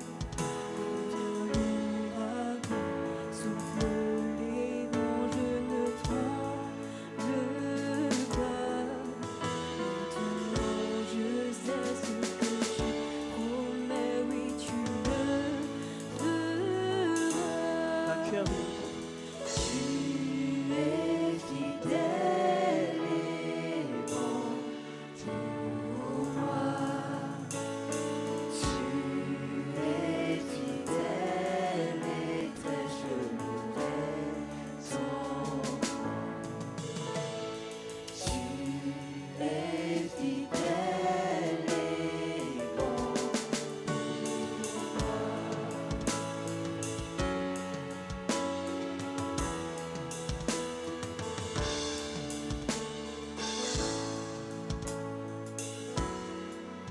L'éternité, le monde peut passer, ta parole est certaine.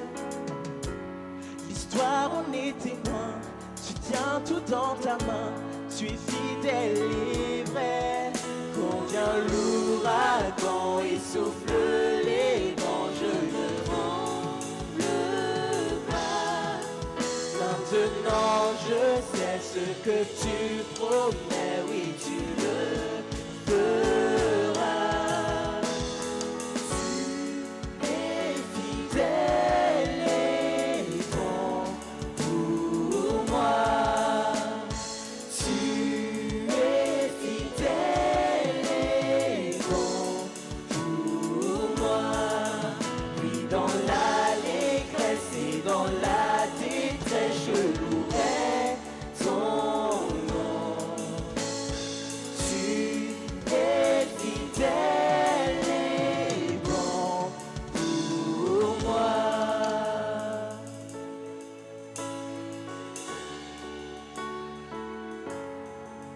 Énumère toutes les promesses que Dieu a fait dans ta vie en ce moment. Énumère-les une par une. Et regarde sa volonté et sa parole qui s'est accomplie en toi. Ma foi est en toi, Jésus, mon ancre et mon rocher. Oui, mon espoir à jamais, sur toi je peux compter.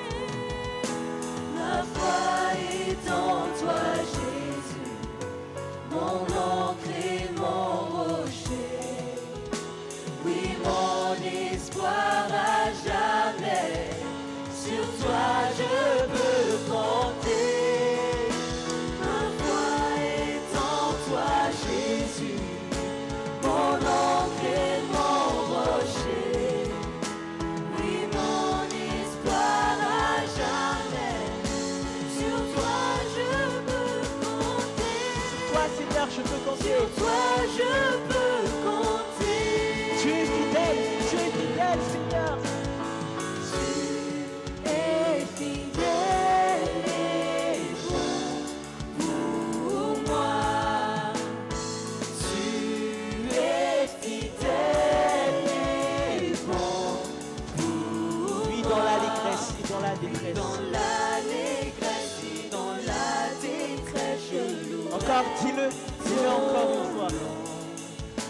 dans l'allégresse et dans la détresse, je louerai ton nom. Oui, dans l'allégresse et dans la détresse, je louerai ton nom. Tu es fidèle et bon pour moi. Amen. Nous allons passer au prochain serviteur tout de suite.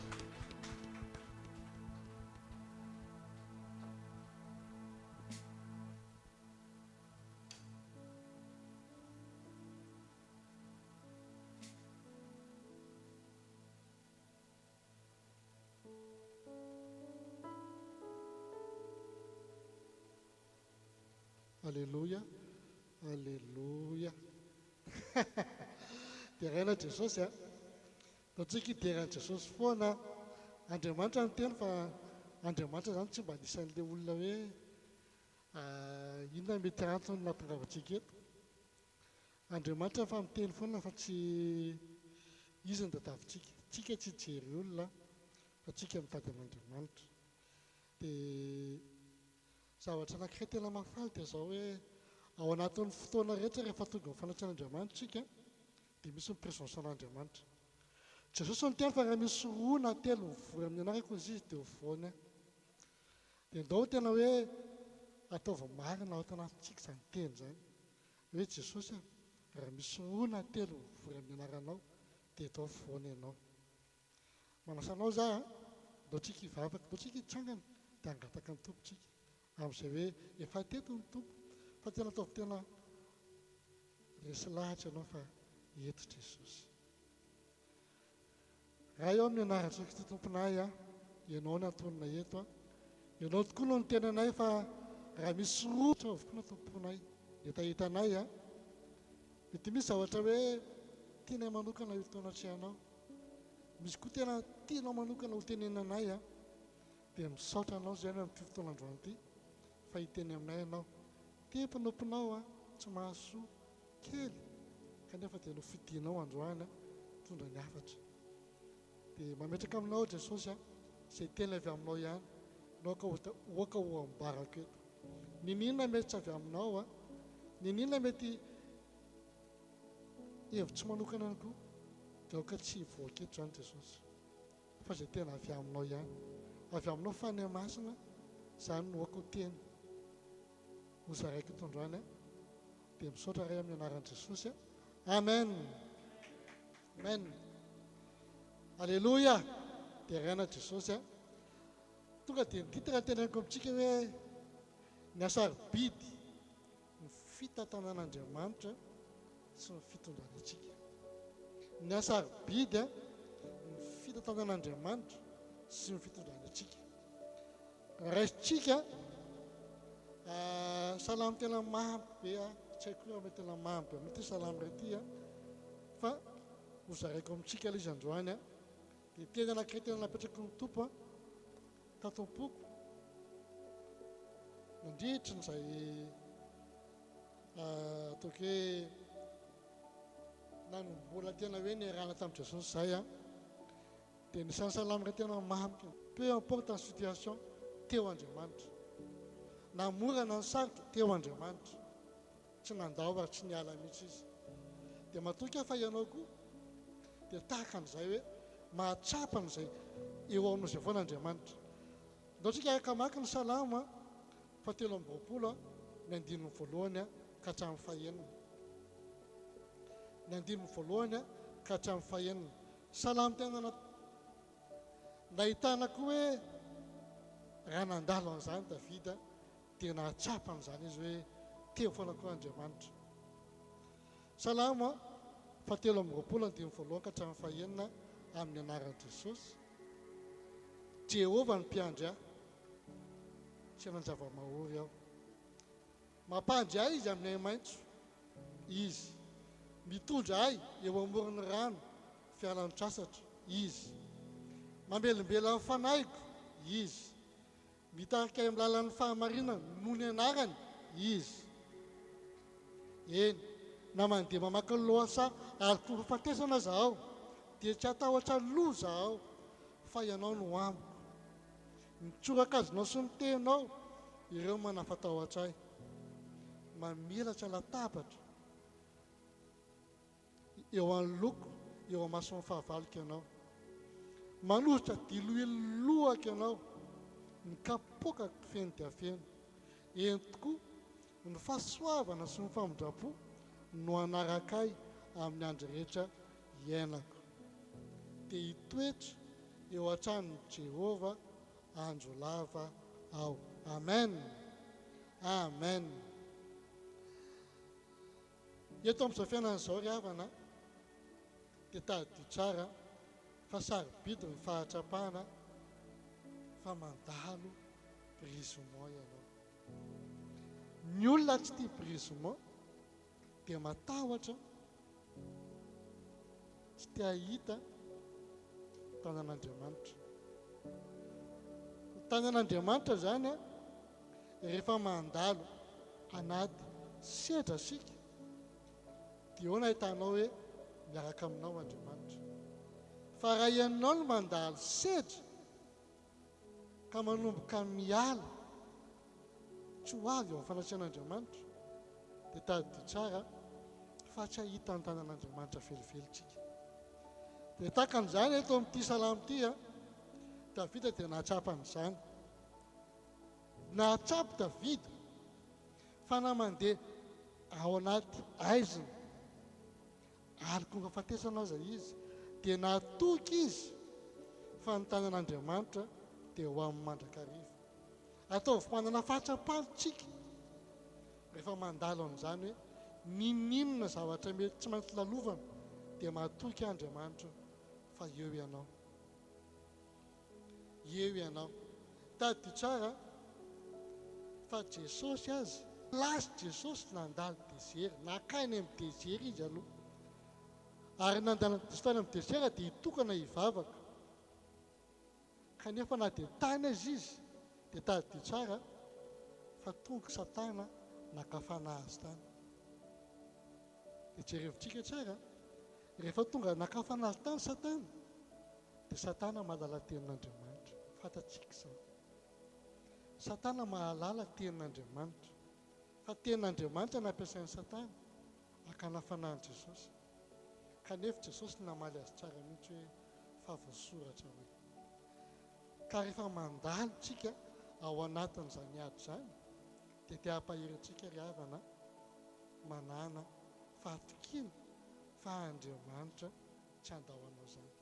Izay mahatonga ny Davida ny teny raha nanana fahasahina izy hoe ianao no amiko, ny tsorakazonao sy ny tehinao ireo no manafatahotra. Dia tadio tsara fa tsy haiko nareo rehefa mandanao an'ity fa tany Madagasikara rehefa mahita alika ny olona surtout amin'ny alina dia na mitondra vato na mitondra hazo satria maninona matahotra alika izy izay. Surtout hoe mandalo parking zany any tanàna dia matetika amin'ny parking misy alika foana ary be dia be ao anatin'ilay parking. Ka rehefa andeha hody ianao tsy maintsy fantatrao hoe andalo amin'ity parking ity ary amin'ity parking ity dia be alika. Dia mifanaohaka taloha dia izao hoe maka vato izay dia mitondra hazo. Dia ilay alika miala avany dia tonga dia natorana ny vato na ambanana amin'ny hazo. Azonareo tsara? Dia ohatran'izay koa tsika. Ohatran'izay nataon'i Davida. Dia mba nanana assurance zany hoe raha mitondra an'ity dia tsy hanafika anahy ilay alika. Nefa ilay alika be dia be. Izany hoe raha mandeha irery ianao, ny alika iray mety voakapoka ny aoriana mety hanaikitra anao. Dia ohatran'izay mihitsy ny problème. Mieritrerittsika fa hoe ay ianona manafaka an'ity kanefa mbola misy iray koa aorianao manafika amin'ireo avy any aoriana. Ka ny fanafiana zany tsy voatery hitanao foana amin'ny devoanao fa misy koa ny aoriana any. Dia matetika itsika malagasy miteny an'ity hoe ny fahavalo tsy mba samby-janona.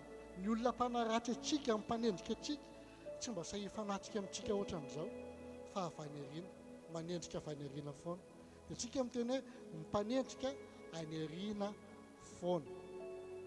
Kanefa dia izao Satana samy fanasika tamin'i Jesosy. Ny dikan'izay ao ataoka zanak'Andriamanitra ianao a dia tadidio tsara fa Satana tsy hipoitra maendrika mahasatana anazy eo anatrihanao mihitsy fa amin'ny fomba mahafinaritra be ny sehoany io, amin'ny fomba mahavariana, amin'ny fomba mahatonga anao tsy teo eo amin'ny fanatrehan'Andriamanitra, amin'ny fomba mahatonga anao ho lasa tianana ampipo, amin'ny fomba tia-tonga anao lasa tsy tianana fotoana ntsony iresana amin'Andriamanitra sy hamakena tenin'Andriamanitra. Izany rehetrarehetra izany dia fitaovana avokoa ampiasain'ny Satana. Nisy fotoana tamin'ny tany an-tanàna dia izao hoe mivavaka ihany, fa mivavaka ataoko hoe tena ataoko hoe firy taona izany ny hamoana tenin'Andriamanitra fa ny ataona atao ihany. Tsy nisy fiovana teo amin'ny fiainana, tsy nahitana vokatra ny hoe miaina mihaino tenin'Andriamanitra izany. Satria maninona? Satria izay mihitsy ny tanjon'ny Satana. Tsy mampaninona ny Satana ianao mankaty am-piangonana, fa ny probleman'ny Satana dia izao, ianao miditra lalina amin'ny fifandraisana amin'Andriamanitra. Ianao miditra lalina anatina hoe andeha tokana hivavaka izany. Ianao miditra lalina maka fotoana tena mametraka mihitsy fa tena hoe andeha eo amin'Andriamanitra anatina fotoana fohy fa tena tan'Andriamanitra ahitanao mihitsy hoe tena renao hoe misy izany présence an'Andriamanitra izany ianao teo amin'ny fotoana io. Dia tena amintsika ry havana, rehefa misy ny brisement dia tadidio tsara fa tafita izany teny mihitsy hoe mamelatra latabatra eo amin'ny laoka ianao eo amin'ny fahavalo. Ny dikan'izay rehefa mandalo problème tsika dia tadidio tsara fa tian'Andriamanitra ianao akafy an'ilay problème, fa tian'Andriamanitra ianao hifatika amin'ilay problème. Tian'Andriamanitra tsika rehefa mandalo problème dia mipetraka, dika ilay mipetraka tokana maka fotoana iresana amin'Andriamanitra. Tena ataovy tena tsapanao mihitsy hoe io indray ny ianao fa za dia tsy asasana amin'io. Za raha tena teneniko anareo tsara tao anatin'izay fotoana toka hoe elaela eny izany tena hoe nandalo an'izany hoe problème izany, nakafian'izany problème izany, fa tena teneniko anareo tsara fa nateo aza ilay problème mba lazao anao hoe tena mba teneno anao raha mba hitanareo zao hoe tsy tonga tao fanatsehan'Andriamanitra, tonga tao fanatsehan'Andriamanitra ianao satria misy andraikitra napetraka Andriamanitra anatin'izay. Fa na mafy aza ny zavatra lalovanao aza mba tapahana ny connexionnao ao anatin'ny fanatsehan'Andriamanitra. Fa ao anatin'iny an'Andriamanitra mamolavolantsika, misy teny ao anatin'ny intercession, ao anatin'ny témoignage, ao anatin'ny fitariana izay ampiasain'Andriamanitra mampahery antsika foana.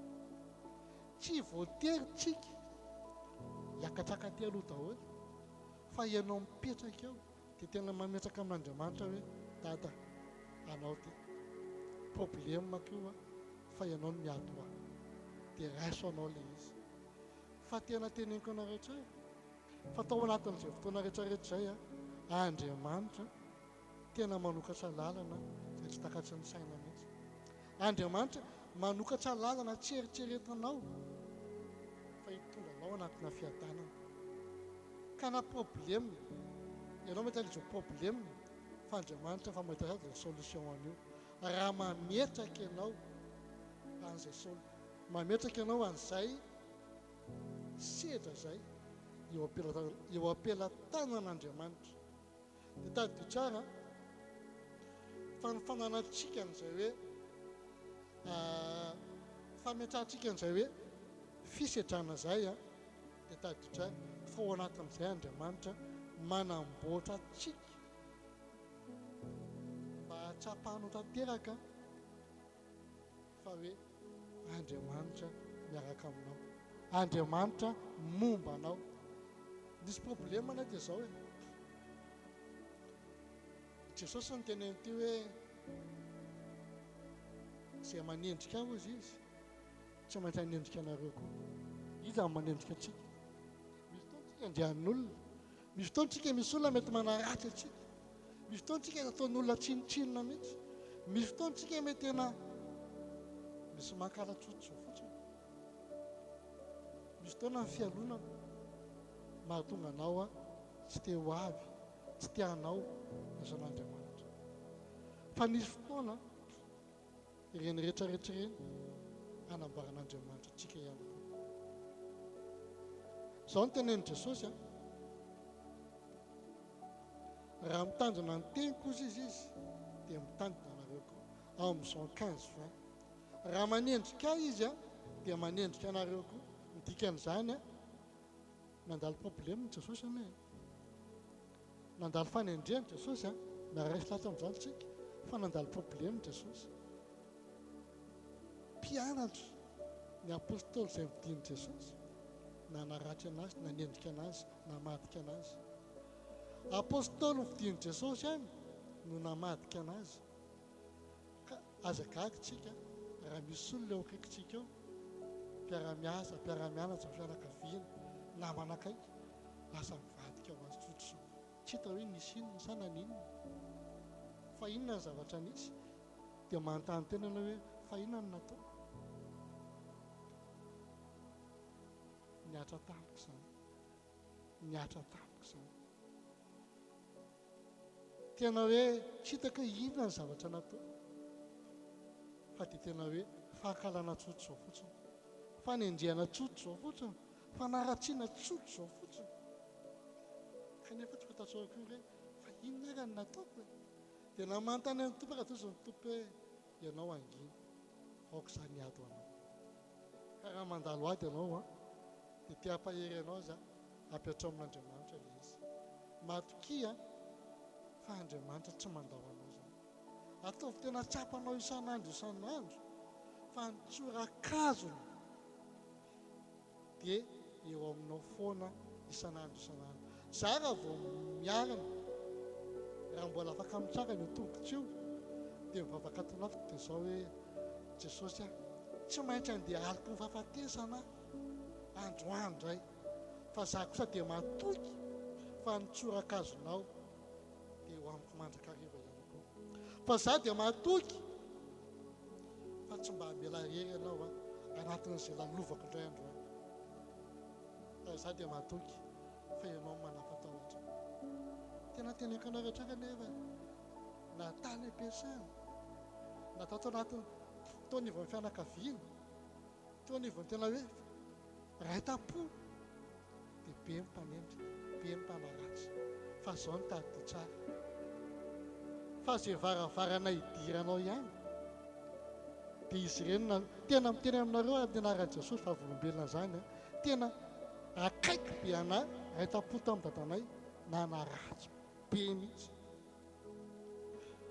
Fa zao navita ny teny hoe anaraka ny Jesosy anao zay, anaraka ny Andriamanitra sy vavahanao zay. Aiza ny Andriamanitra ireo zany? Toza tamin'ny ao amin'ilay sekta atao hoe Jesosy, ao amin'nisy anay. Fa tena teneko anareo tsara fa ray volana tamin'ny Madagasikara, fa tena hoe isan'andro tetehiny ny anaran'i Jesosy foana izy teteh am-bava. Ka raha misy olona manaratsy mivavaho anazy, aza manaratsy, aza maloto fo amin'ireny eto am-bavaka izy, satria sika izao dia fitaovana tena Andriamanitra ho ampiasaina hanafaka fanahy. Ao nitaoka zanak'Andriamanitra ianao tsy maintsy misy foana izany, aza gaga ny amin'izany, fa Jesosy aza niaran'izany. Dia izao ny tady tsara fa manefy atsika Andriamanitra ao anatin'ireo rehetrarehetra ireny, manefy atsika Andriamanitra mba hanana toe-po madio. Izao ny tady tsara ry havana tsika ho any an-danitra. Ny lalana makany an-danitra dia tokana ihany tsy afaka makany zay olona maloto fo, tsy afaka ho any an-danitra ianao raha maloto fo na amin'iza na amin'iza. Fa zao ny teny Jesosy, izay madio am-po ihany no makany an-danitra. Ka na andany fotoana andany vola na iza meno vola na pasteriza na bisopiza na iza raha maloto fo na dia amin'ny olona ray izy, dia tady dia tsara midinao varavara amin'ny lanitra.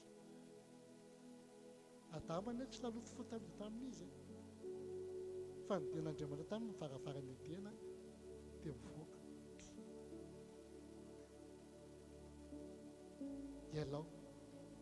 Ialao raha mbola misy fahalotom-po na dia kely azy, miangavy anao amin'ny anaran'i Jesosy, tena Jehovah fo.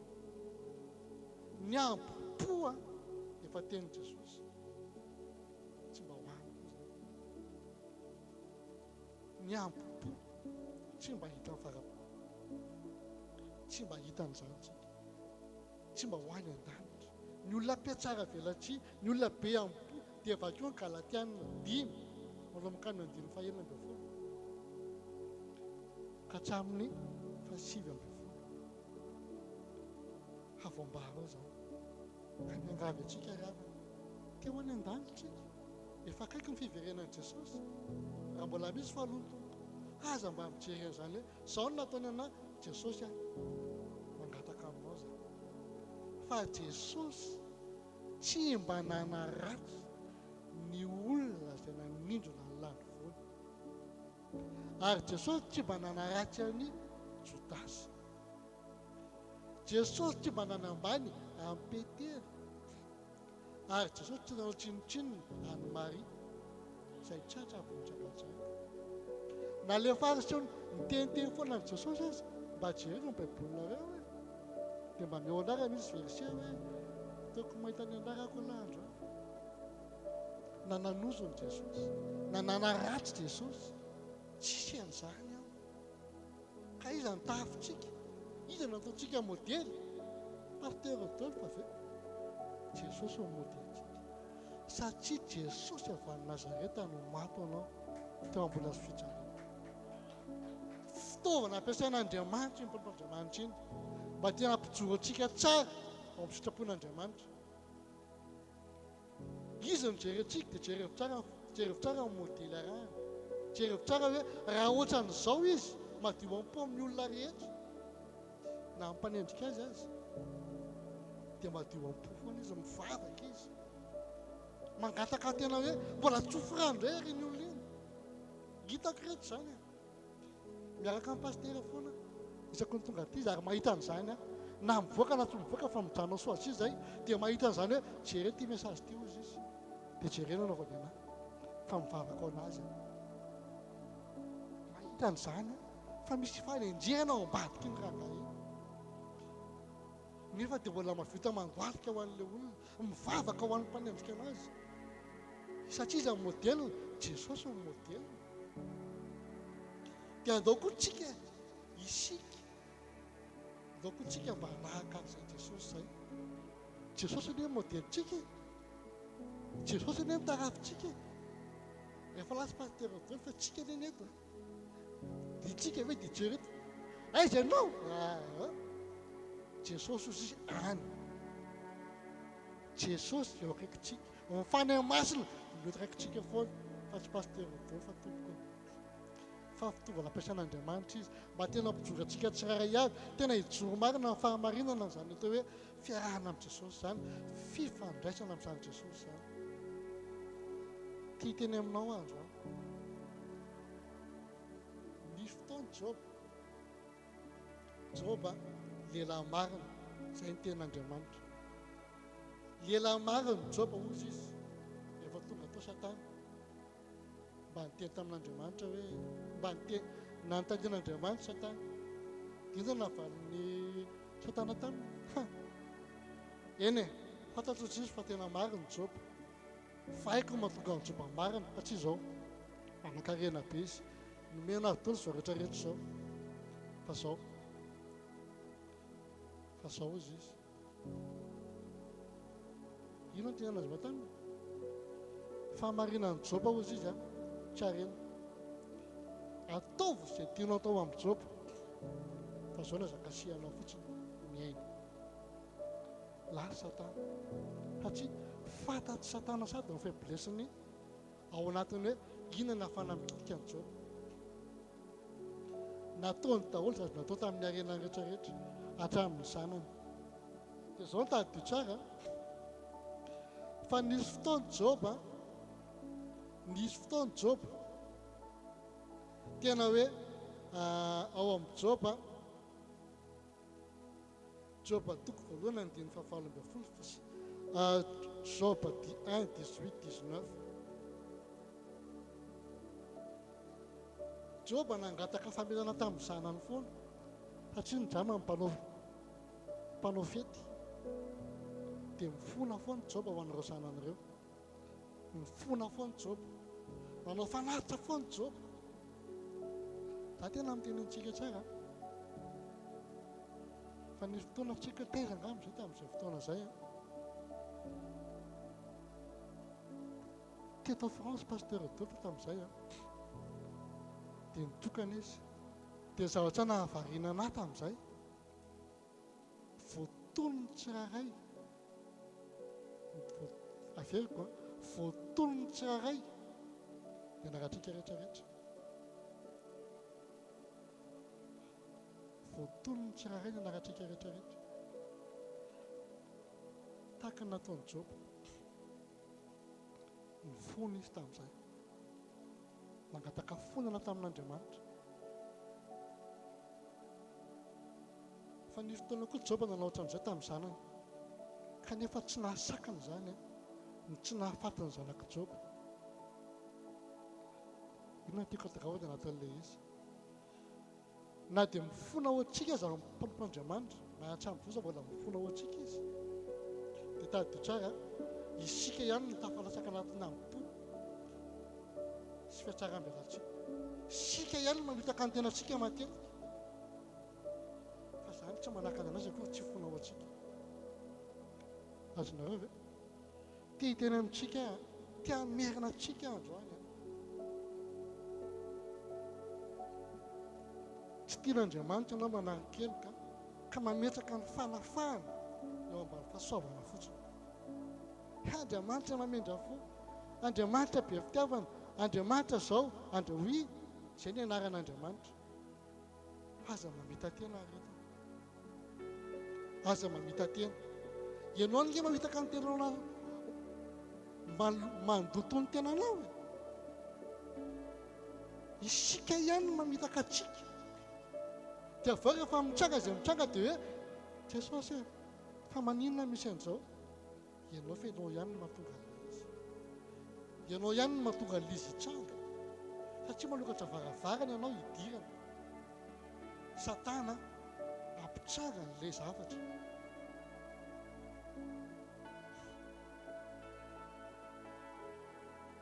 tia tena aminao androany hoe ataovy tena manana fahatsapany ianao androany fa tena efa voavela ny heloko ao ny olona voavela heloko zany tanao tena ohatran'ireny olona le hoe mahazo grâce présidentielle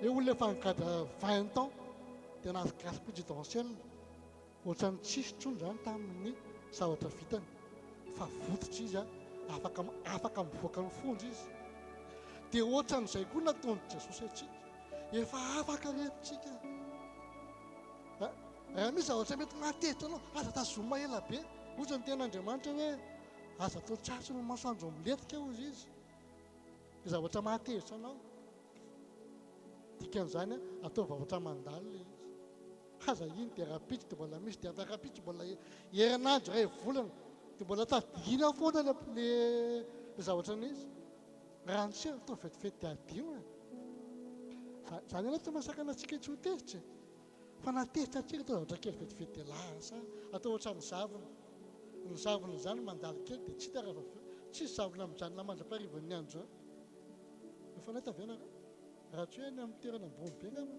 tsy haiko nareo mpady marita titila mpahita zany hoe alpy zany mahita zavona foany amin'ny 3000 inona moa filazana ireny 3000 altitude misy zavona foana tsy eny ambony be eny fa ianao raha ity ambany aty tsisy zavona mijanona mandra-parivony an'izany fa ny zavona zany fa raha fa elany zany raha elandrindra raha elandrindra ho amin'ny valo maraina dia tsy hita na amin'ny sivy maraina dia tsy hita ka atao ohatran'izany koa fahatezerana raha misy zavatra mbola matezitra anao atao zavatra mandala reto aza tehirizina ela be zany tsy kely zanak'Andriamanitra Jesosy tsy tehitra ela be zany na tehitra izy tsy Jesosy tehitra zany koa tao azy dia zao raha maty Jesosy dia zao hoe mba hahafahantsika hiaina zany hoe fiainana nataon'Andriamanitra zany amin'ny mazanantsika mba tena ho marina amintsika ny ten'Andriamanitra manao hoe ny ety an-tany tahaka ny any an-danitra ny any an-danitra ve fifaliana sa fitomaniana dia fitalahoana foana ve ohatry zany ny any an-danitra any hoe divala retaka be eo foana any an-danitra any fideranany any fifalinany any dia andaotsika mba hiainan'izay koa raha misy zavatra mandalo sy mitsanga atao fifaliana le izy atao tena hoe mahafaly any zavatra hiainako ankehitriny zavatra ny soe tamiko raha tsy ahiteneko anareo hoe miaran'izany fanendrehana zany miaran'izany fanaratsiana zany dia taona vao maika ohatra hitan'ilay olona mitsiky foana vao maika izy tezitra vao maika izy romotra be vao maika manaratsy tanteraka ny ambadika any fa tsy mahita anahy izy hoe mifanena aminazy dia miboldavinda be ihany ataoko hatrany tsisy tena tsy mihatsara vela tsy aminy fa tena miarabasy tsara ohatrany tsisy nina henoko ny teneny rehetrarehetra na dia henoko aza fa tsy zaiko ataoko ahoana azy za hoe tsara vela eo anatsehany ray dia hiteny amintsika hoe maiza manankim-po tanteraka amin'Andriamanitra ao anaty sedra maiza tena manana confiance raha misy ao indray androany dia eto amiko mandrakariva fa lalovaka zany tia teny amintsika hoe tsy haiko mety efa nandalo ohatr'izay koa anao tafavoaka dia tafavoaka ao anatin'ilay izy fa maiza reto makasitraka zany hoe zany ataony olona ohatran'izao dia témoigneur rehefa tafavoaka ianao fa misy olona mila an'izay misy olona mila ny témoignazy tsika any misy olona ny témoignazinao mahatonga anazy mitsangana Andriamanitra dia manefy anao ao anatin'ireny brisement ireny tena amboatra anao izy misy zavatra tena Andriamanitra horantsana anao anatin'ireny aza mieritreritra hoe aiza Andriamanitra fa matola izy tsy afaka ianao zay no mifikitra raha tena mariny ty teny ity tokony afaka zasy ianao raha ny zanaka no manafaka tao dia ho afaka tokoa ianao ka raha tena nafahan'i Jesosy tsika tokony olona afaka tsika zany tokony olona vaovela heloko tsika zany tokony olona efa madio tsika zany ka maninona raha jereo tsy mbola ianao ihany no mandoto ny tenanao ianao mbola mandoto ny sainanao ianao mbola mandoto anao hoe tena mbola ohatrany tsy normalina zany maninona ity mbola ohatr'izao foana mbola misy ny toetsy ty zany tsy miteny hoe tsisy akory le izy fa na misy aza le izy aza tazomina ela be atao ohatrany zavona raha misy androany raha misy olona manolofo antotono ny fonao tena fitsory androany tena fitsory androany raha mbola misy abokoa mamatotra anao fitsory androany Jesosy fitsorako tsy raiko tsony tsy raiko tsony satria mamatotra maty raha tena tianao hiainana hoe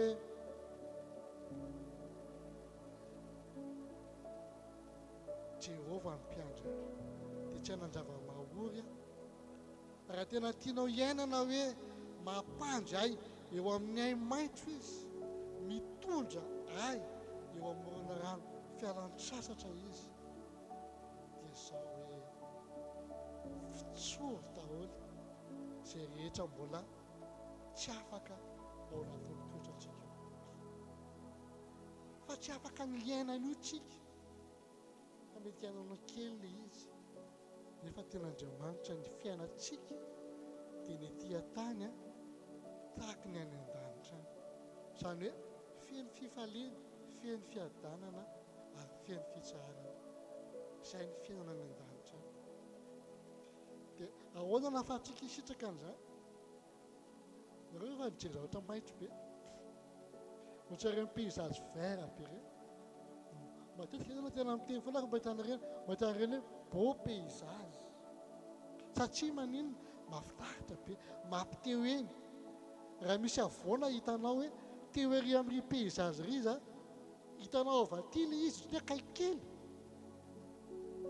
fa mandehanany fa misy manao ohatran'izao vao tonga eny miaka-midina tsy maintsy miakatra ianao raha teo eny ambony altitude farany izay ambony tsika tsy afaka tonga dia tonga eny ianao fa tsy maintsy misy lalana lalovanao vao tonga eny dikan'izay raha teo ho tonga ny amin'ny toerana tena miendrika tsika hisatsika hoe Andriamanitra zany mametraka atsika eny amin'ny avy indrindra dia zao ny tady tsara tsy maintsy misy zavatra ho katsakatsanana vao tonga ny amin'ny avy indrindra tsika dia andao reto andao tena hoe manaika tena manaiky tsika ho defen'Andriamanitra tena manaiky tsika azy fanamboaran'Andriamanitra zay ao anatin'izay maneke fotsiny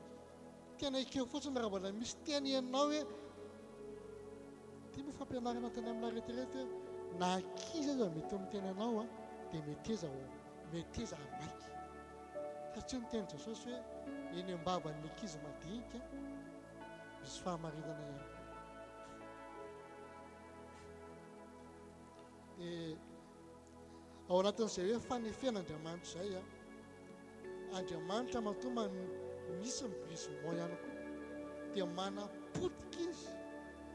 manapotika izy zay zavatra rehetra ao anaty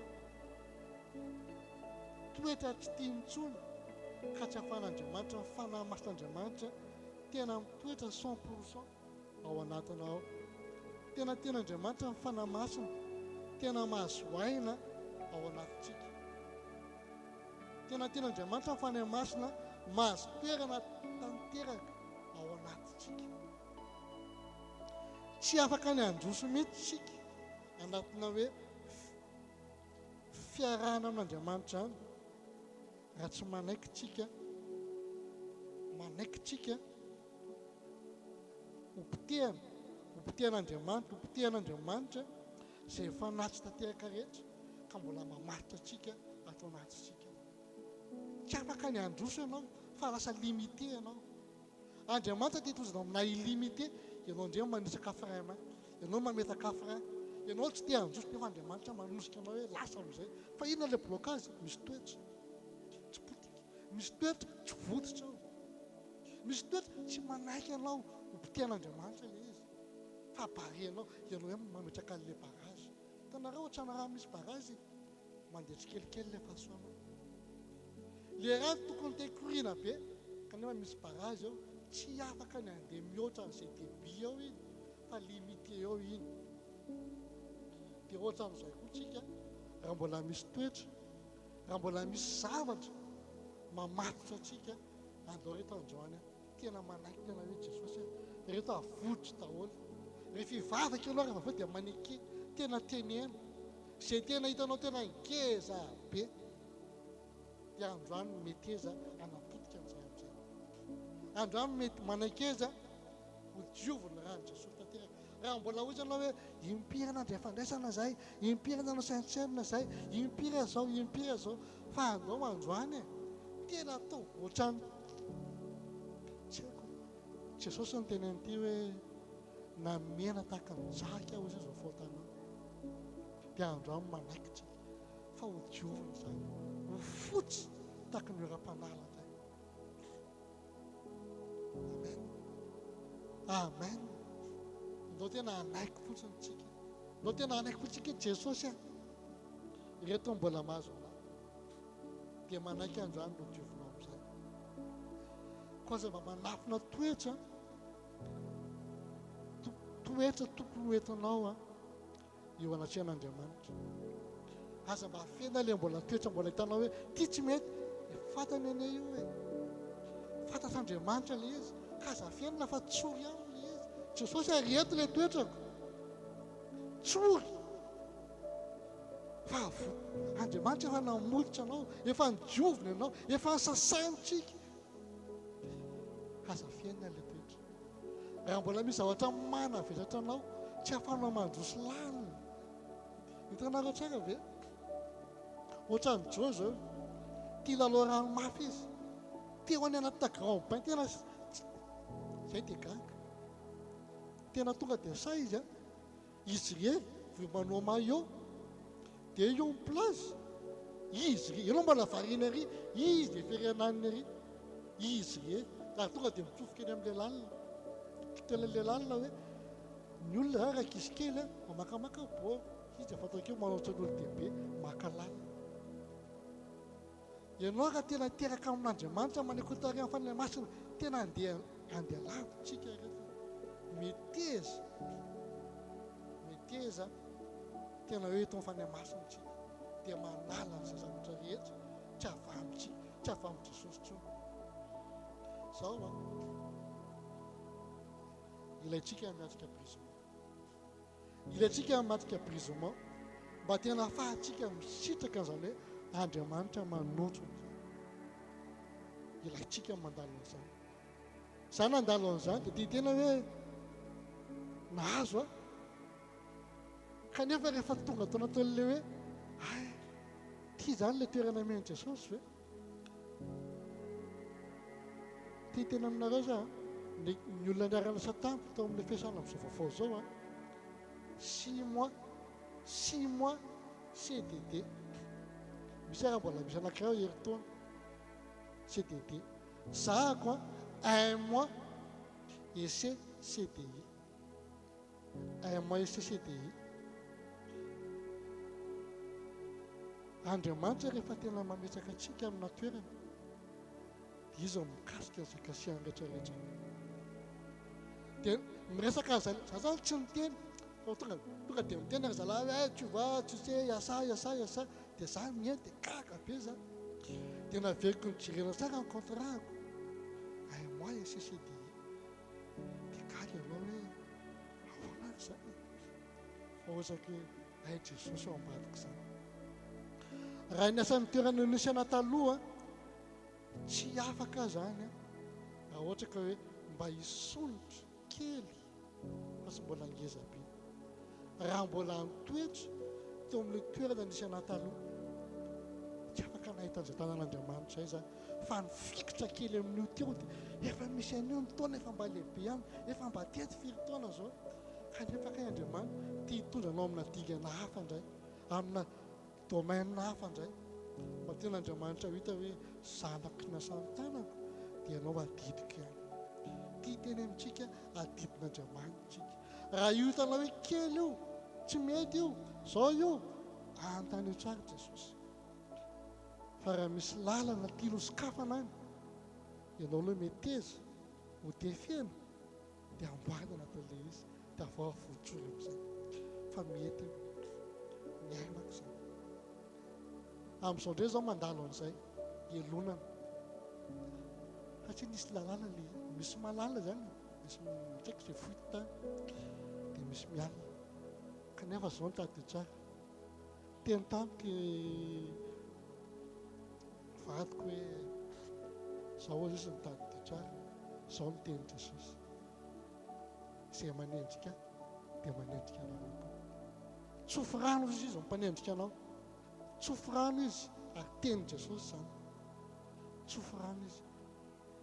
Ok, herinandro zay herinandro zay a latentsika mivavaka an'izay herinandro zay miovany tantara miova tsikelikely le zavatra iainako dia gaga tamin'ny fampanina Jesosy a olona tsy mahita tonga dia mitsikitsiky be mahitanao le olona ohatry ny mahita liona zany anao mahita anazy hoe anaikitra ve ty sa ninona fa vakotsika ohatry ny hoe gaga fa nafinany nataoko Jesosy fa inona zavatra nataoko tsy kaiky le fialonana tanao Satana manirakolona foana ahatonga atsika aloto fo dia raha ta amin'izay zao naloto fo dia na zavatra niseho mety simba indray zay lalana tian'Andriamanitra ho sokafana ao ambadika izao satria matoika fa Andriamanitra efa te hampiakatra indray anatina levelana toetra ao anatin'ilay izy misy anton'ilay izy misy antony ataovy anatintsika foana ny ten'Andriamanitra hoe ny zavatra rehetra dia miara-miasa mahasoa ho anitra tian'Andriamanitra ka raha misy zavatra miseho dia zao ataovy anatinao miara-miasa mahasoa ny zavatra rehetra omaly zao nataon'le rangahy zay dia ohatsy izy tampoka fa lasa izy talohan'ny andehanany loto izy aza tsy fitenina tsy fanao any akory raha le izy eke elaelakely zay Mathias sady tena ohatry ny fasika dia miverana Mathias mon frère mon ami ohatry migaga oay ok mandraiky aloha za tsisy Andriamanitra tsy toberana Andriamanitra fa ohatry ny nakana ohatry le fomba fanaovana veloma zay tsy fitenina tsy fanaona fa raisy-potsiny hoe Jesosy efa miasa ary mihina fa Jesosy koa mbola hikasika ny fony tena hoe iova fo koa izy a iova ny toerana misy anazy amaritany Jesosy koa ka meteza ny toerana misy atsika manaiky ho fantsona fotsiny anova olona tsy ianao manova olona fa mitoetra ao anatinao no hitany dia miova ho azy izy zay mandritran'izany tena tsy hita misoratra eny hoe tehitra amin'zareo anao tena vao mainka ataoko miasaka ataoko tena vao mainka ataoko siripoliso mihitsy azy mety ilay mate ataoko tena ataoko an'ilay siripoliso mihitsy vao mainka endrehako daholo zao rehetrarehetra zao tsy hoe endrehako mba ho hitany a fa ataoko tsara le izy mba ho hitany fa mahay zavatra tsara zanak'Andriamanitra farany a ny amaranako anazy dia zao a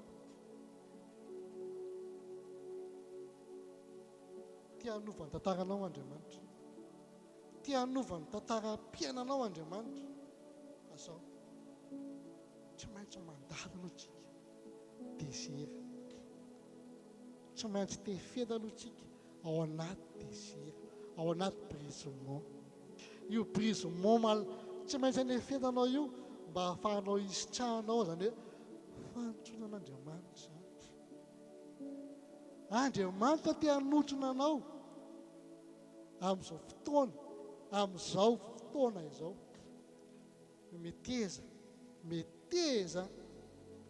meteza manaika an'izay fanefen'Andriamanitra aza raisina foana hoe noho ny nataoko mahatonga an'izao non Andriamanitra koa mampandalo brisement satria Andriamanitra nampanaiky mihitsy any Job ho brisena ny fiainana dia tady tsara ny zavatra nitahin'Andriamanitra any Job rehefa nivavaka ho an'ny mpanendrika anazy izy avy eo fa natao fadeux ny fananana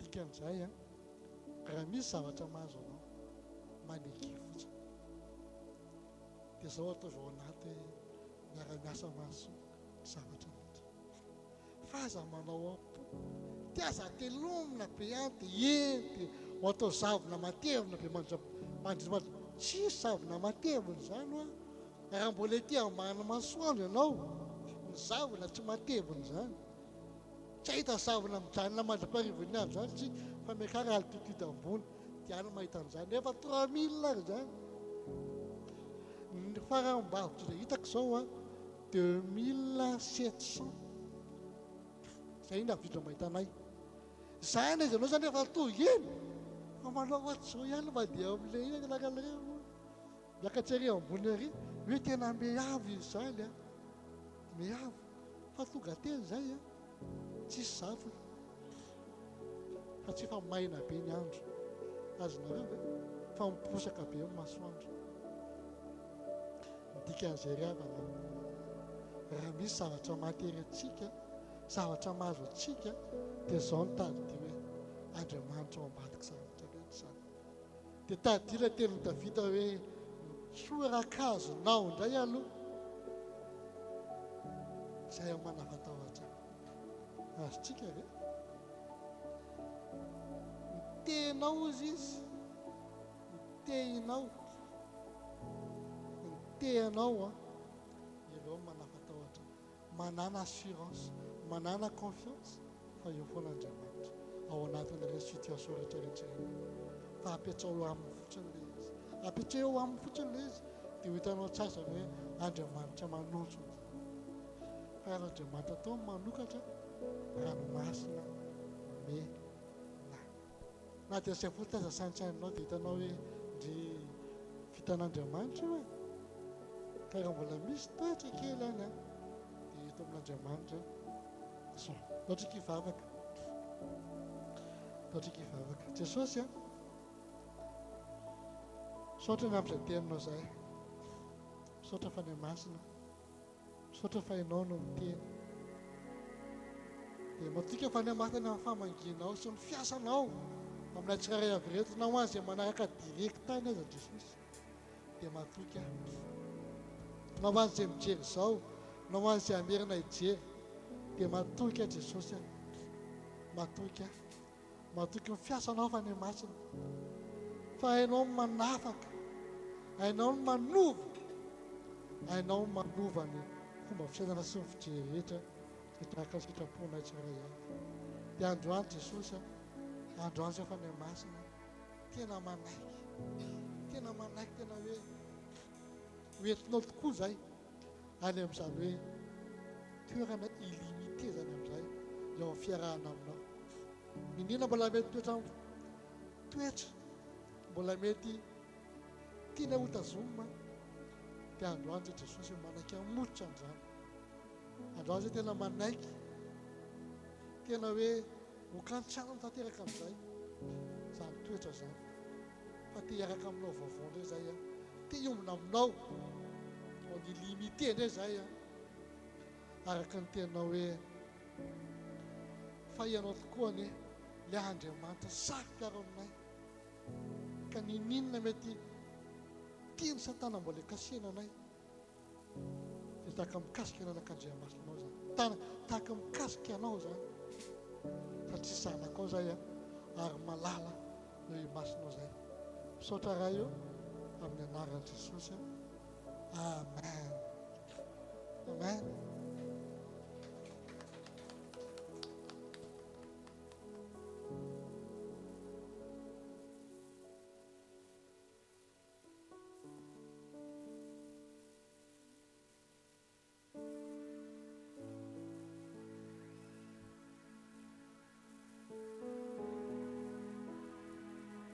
On va passer à la Sainte Seine et on va faire ce chant. J'invite les responsables à distribuer la Sainte Seine.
Ce nom est si merveilleux. beauté sans pareil. Oh, ce nom est si merveilleux, le nom de Jésus. Tu n'as pas voulu, tous ensemble. Tu n'as pas voulu les cieux sans nous. Alors Jésus, tu es venu. Ton amour a vaincu mon péché. Rien ne peut nous séparer. Ce nom est si glorieux.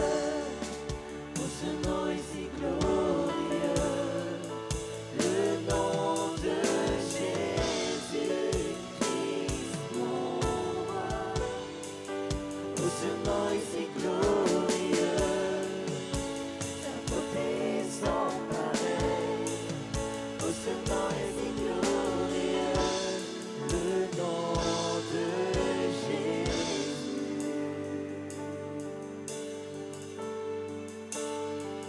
Alors que tu t'apprêtes à prendre la Sainte Seine, je t'invite à préparer ton cœur vraiment, que ton cœur soit prêt à recevoir la Sainte Seine. Et chante avec nous ces paroles et crois-le d'un cœur sincère. Rappelle-toi du sacrifice de Jésus parce que ce sacrifice n'est pas vain et ce sacrifice a eu beaucoup d'impact sur nos vies actuellement. La terre a tremblé, le voile s'est déchiré, nous armons la mort et le péché. Les cieux chantent ta gloire, l'écho de ta victoire, car tu es le roi ressuscité. Tu es sans rival, Seigneur. Tu es sans rival, tu es sans égal, Dieu du triomphe à tout jamais. À toi soit le règne, à toi soit la gloire. À toi soit le règne, à toi soit la gloire, ton nom surpasse tout autre. Répète encore, la terre a tremblé, la terre a tremblé. La terre a tremblé, le voile s'est déchiré, nous armons la mort et le péché. Les cieux chantent ta gloire, l'écho de ta victoire. Tu es le roi ressuscité. Oh, ce nom est si glorieux, oh, ce nom est si glorieux, le nom de Jésus-Christ, mon roi. Oh, ce nom est si glorieux, et sans pareil. Oh, ce nom est si glorieux, le nom de Jésus. Oh, ce nom victorieux, le nom de Jésus.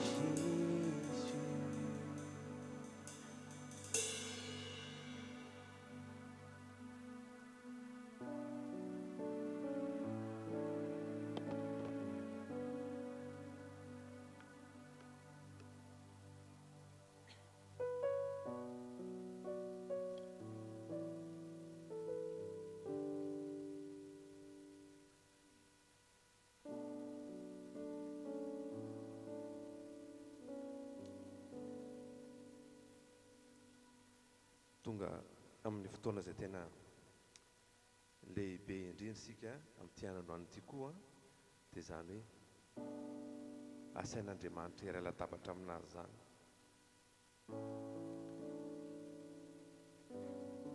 Alohan'ny fanasana dia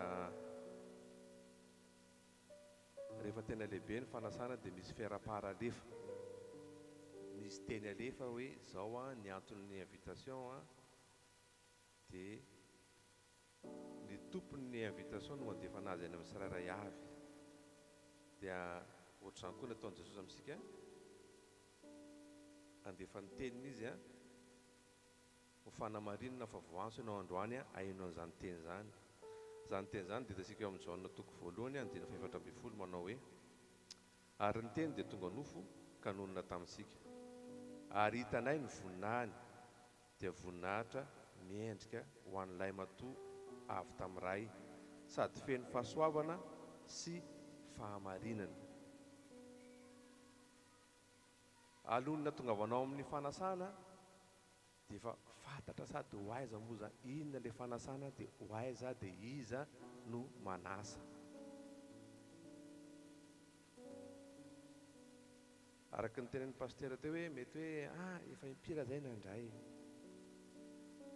fanasan'ny tompo impiry no fa nanatrika sainte seine impiry no efa ninona mofo sy ny sotro ny ranom-boaloboka sotro ny rano Jesosy. Dia mety mbola manontany tsika hoe dia efa ahoana ihany nefa ny toa mbola ohatr'izao inona ny mbola tsy mety amin'ny fiainako.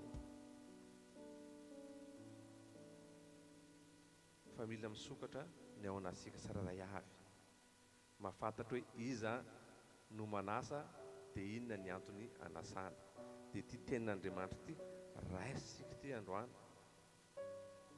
fa ny teny dia tonga nofo ka nonona tamintsika ary hitanay ny voninahiny dia voninahitra miendrika ho an'ilay matoa avy tamin'iray sady feno fahasoavana sy fahamarinana. Matoa sika asaina misokatra ny fompanasana matoana voasa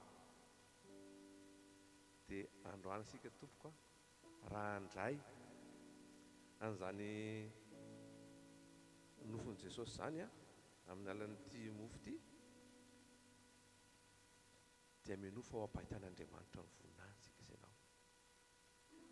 Fa sika no mila tonga saina ara-potoana hoe raisiko zany fa lehibe zany fitiavan'Andriamanitra an'izany.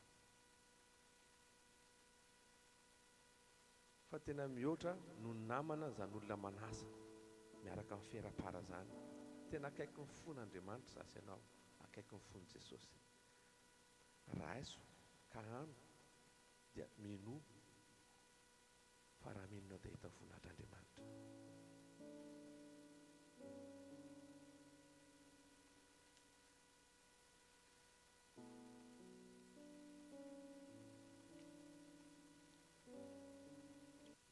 Toy izany koa ny kapoaka izay manambara ny rany Jesosy. Jesosy rehefa nandrasaka ny rany dia nataony précis partout tamin'ny vatasika, tamin'ny loha, tamin'ny tanana, tamin'ny tsemboka, tamin'ny tongotra, tamin'ny lalovo, izay efa fantatritsika fa nisy antony manokana avokoa izay rehetra izay. Fa lazaiko asika fa raha misy zavatra atao sorona dia tahapahana fotsiny ny tendany dia le raha eo iny no atetina. Fa tsy hoe le ty raha tamin'ny loha dia ty le raha tamin'ny mba hanameren'Andriamanitra fa tena ao am-pon'Andriamanitra lalina zany le fanavotana asika.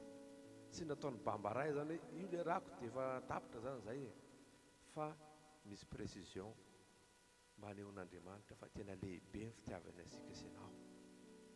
Lehibe zany raha zany tonga dia raha vao misy fotoana zao ohatrany hoe volovolo ny tanana satria tsy misy recul tsara le raha dia hitanao hoe tsy velona le tanana, tsy velona ohatrany hoe misy manao fitenana zany dia misy anao ohatrany hoe efa somary melailay ao amin'ny trano fisainana zay masy nandray ohatrany dia ohatrany hoe volovolo zany nandray mahazo asika zany dia mandra-pikorinan'le raha dia zay vao velona zany le parti dia mino zasy ianao fa matony rany Jesosy omena asika sy ianao dia tianome izay fiainana izay ho asika sy ianao izy, izay fahavelomana zay any amin'ny tontolo sy takatry ny saintsika fa dia sotroasika amin'ny finoana fa efa raha n'Andriamanitra nalasa no fanavotana asika izany raiso ary sotroy amin'ny finoana tompoko.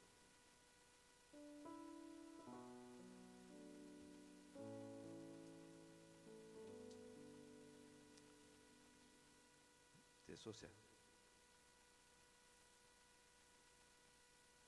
raha jerevanay olombelona dia ohatrany hoe vetivety zany fanasana zany zahay ve dia tapitra taiza ny entrée dia taiza ny dessert dia taiza ny cocktail ny plat fa hafa misy ny avy amin'lahy miavaka indrindra ny fitiavana andeha izay siraray avy atoky izahay hifaly foana izahay satria ianao ny fanandray ny fiainanay siraray avy manana ny hevitra hiverinay siraray avy ianao sotra fa mahita ny asiprim-piainanay ianao manomana ny fiavianao koa ianao ho anay siraray avy mba nahanay ilay singa akanao anay siraray avy dia makasitraka Jesosy fa lehibe sy takatry ny saina ny fitiavanao. Alleluia, amen. Tonga amin'ny filazan-draragna isika fa tiana masoanina fotsiny ny amin'ny rakitra zany tompoko dia rehefa mirafy isika afaka manatanteraka zany fa atao ary zany le corbeille dia omeko ny tompona andraikitra amin'ny filazana ny raranga amba ny fitenenana alohan'ny sodrano tompoko.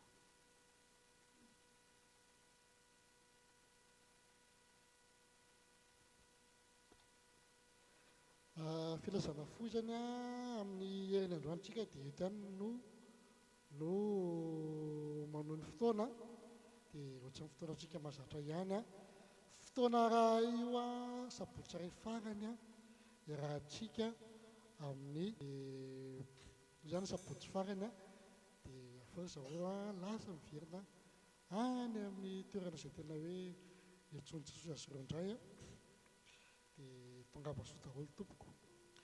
Dia ny vaovao anankiray ihany koa zany samy mahatsiaro-bavaka mandrakariva ny fotoanatsika isana amin'ny mandritry ny fampatsiaro-bavaka zany zay mba zatra mangatako amintsika hoe fampatsiaro-bavaka tsika satria ny vavaka ataotsika ihany nafan'Andriamanitra koa ny vavaka ataonao no Andriamanitra miasa ihany koa mba hampifody hafa. Amen. Dia izay ny vaovao dia tsarovam-bavaka ny fotoana ny Allemagne amin'izao anao Savoie rahampitso ary ny any Marseille amin'ny le 10 zao dia mba hivavaka tsika ao ampan'Andriamanitra mba tena hoe ho feno ery izy ireo satria tena reto mavezany tsy mipetraka mihitsy zao zao zareo avy any Francfort tonga dia raha dia nakany Strasbourg tonga dia Côte Savoie avy anao Savoie dia miverina aty à Paris dia avy Paris tonga dia makany à Marseille indray miasa teneny tena hoe Andriamanitra no nividy anao tokony ohatr'izay koa tsika vita zareo dia vitatsika tsika raha mbola tanora kely daholo sao la mameo dilo vitatsika zany hoe alleluia daore avarana fotoantsika no fiderana rafara dia misoratra. On va se lever tous ensemble. Est-ce que vous êtes prêts à louer Dieu? J'entends. Est-ce qu'on peut pousser des cris de joie, s'il vous plaît? Est-ce que vous êtes prêts à louer Dieu? Dis à ton voisin, est-ce que tu es dans la joie? Alors c'est parti. Tapis tes mains.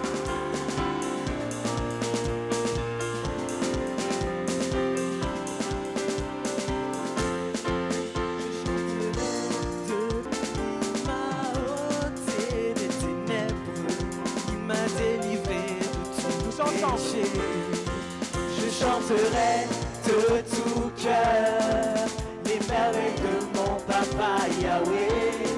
Il m'a été fidèle, il ne m'abandonne jamais. Je n'ai plus rien à craindre, car Yahweh m'a libéré. Je suis dans la joie, une joie immense.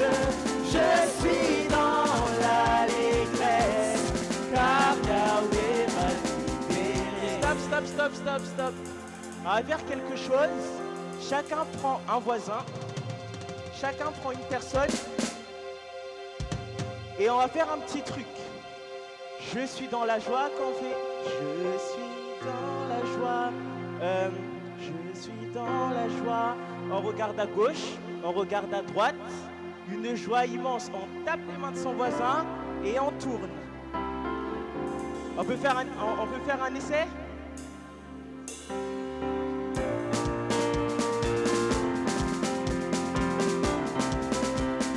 Chacun avec son partenaire. Tout le monde a un partenaire, c'est bon? Ok. C'est parti. On regarde à gauche, à droite, on tape les mains et on tourne. À gauche, à droite, on tape les mains et on tourne. Encore. À gauche, à droite, on tape les mains et on tourne. C'est parti. Je chanterai de tout cœur les merveilles de mon papa Yahweh. Il m'a ôté des ténèbres, il m'a délivré de tout péché. Je chanterai de tout cœur les merveilles de mon papa Yahweh. Il m'a ôté des ténèbres, il m'a délivré de tout péché. Mon papa est fidèle, il ne m'abandonne jamais. Chacun a son voisin, j'ai plus besoin de demander. C'est parti. Je suis à gauche, à droite. On tourne et on tape. Je suis dans l'allégresse, car Yahweh m'a libéré. On recommence. À gauche, à droite. On tourne et on tape. Je suis dans l'allégresse, car Yahweh m'a libéré. Allez, on danse, hey, on danse, hey, on danse.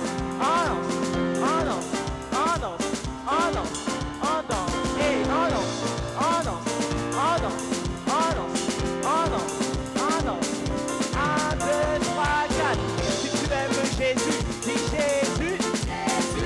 Si tu aimes Jésus, dis Jésus. Si tu aimes Jésus, dis Jésus. Si tu aimes Jésus, dis Jésus. Tape les mains, on tape les mains, on tape les mains, on tape les mains, on tape les mains, on tape les mains, on tape les mains, on tape les mains, on tape les mains, on tape les mains, on tape les mains, on tape les mains. 1, 2, 3, 4. Louer, louer, louer, louer, louer, louer, louer, louer, louer, louer, louer, louer, louer, louer, acclamer, acclamer, acclamer, acclamer, acclamer, acclamer. 1, 2, 3, 4. On danse, hey, on danse, on danse, on danse, on danse, on danse, on danse, hey, on danse, on danse, on danse, on danse, on danse, on danse. 1, 2, 3.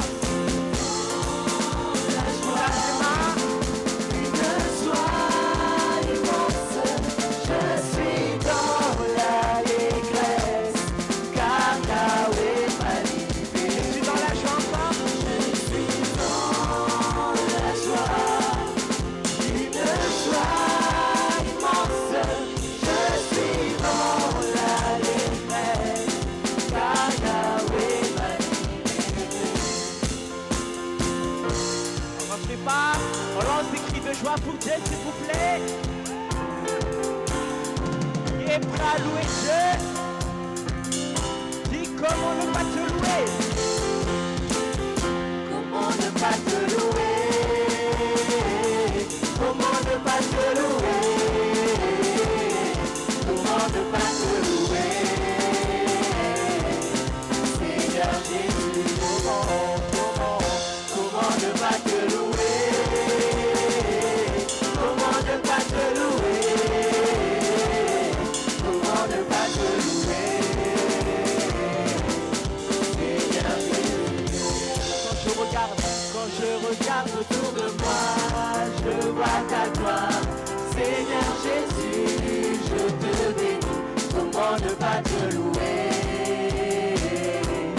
Seigneur Jésus, comment, quand je regarde autour de moi, je vois ta gloire. Seigneur Jésus, je te bénis, comment ne pas te louer? Seigneur Jésus, comment ne pas te louer? Comment ne pas te louer? Comment ne pas te louer? Seigneur Jésus. On danse, on danse, on danse, on danse, on danse, on danse, on danse, on danse, on lève les mains.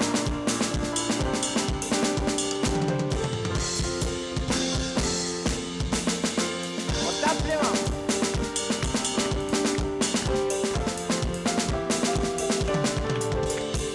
Jésus, Jésus, Jésus, Jésus, Jésus, Jésus. On tape, on tape, on tape. On danse, on danse, on danse, on danse, on danse, on danse, on danse, on danse, on danse, on danse. La Macou, avirez-nous. La Macou, Macou, Amen.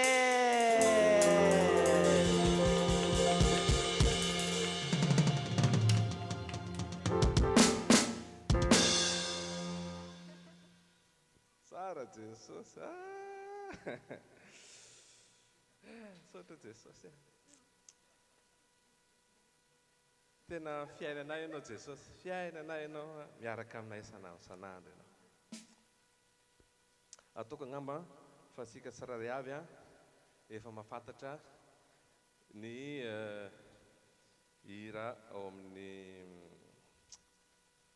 hira ahoana moa zany fitenin'ny hira ty hira sy firana fanampiny fa hira FFPM fa 7:30. Zaho zao ny voatena ao anatin'io tononkira io. Indro ny tompo Jesosy jereo. Haintsika zay tenany. Dia ny refrain manao hoe indro Jesosy jereo Jesosy.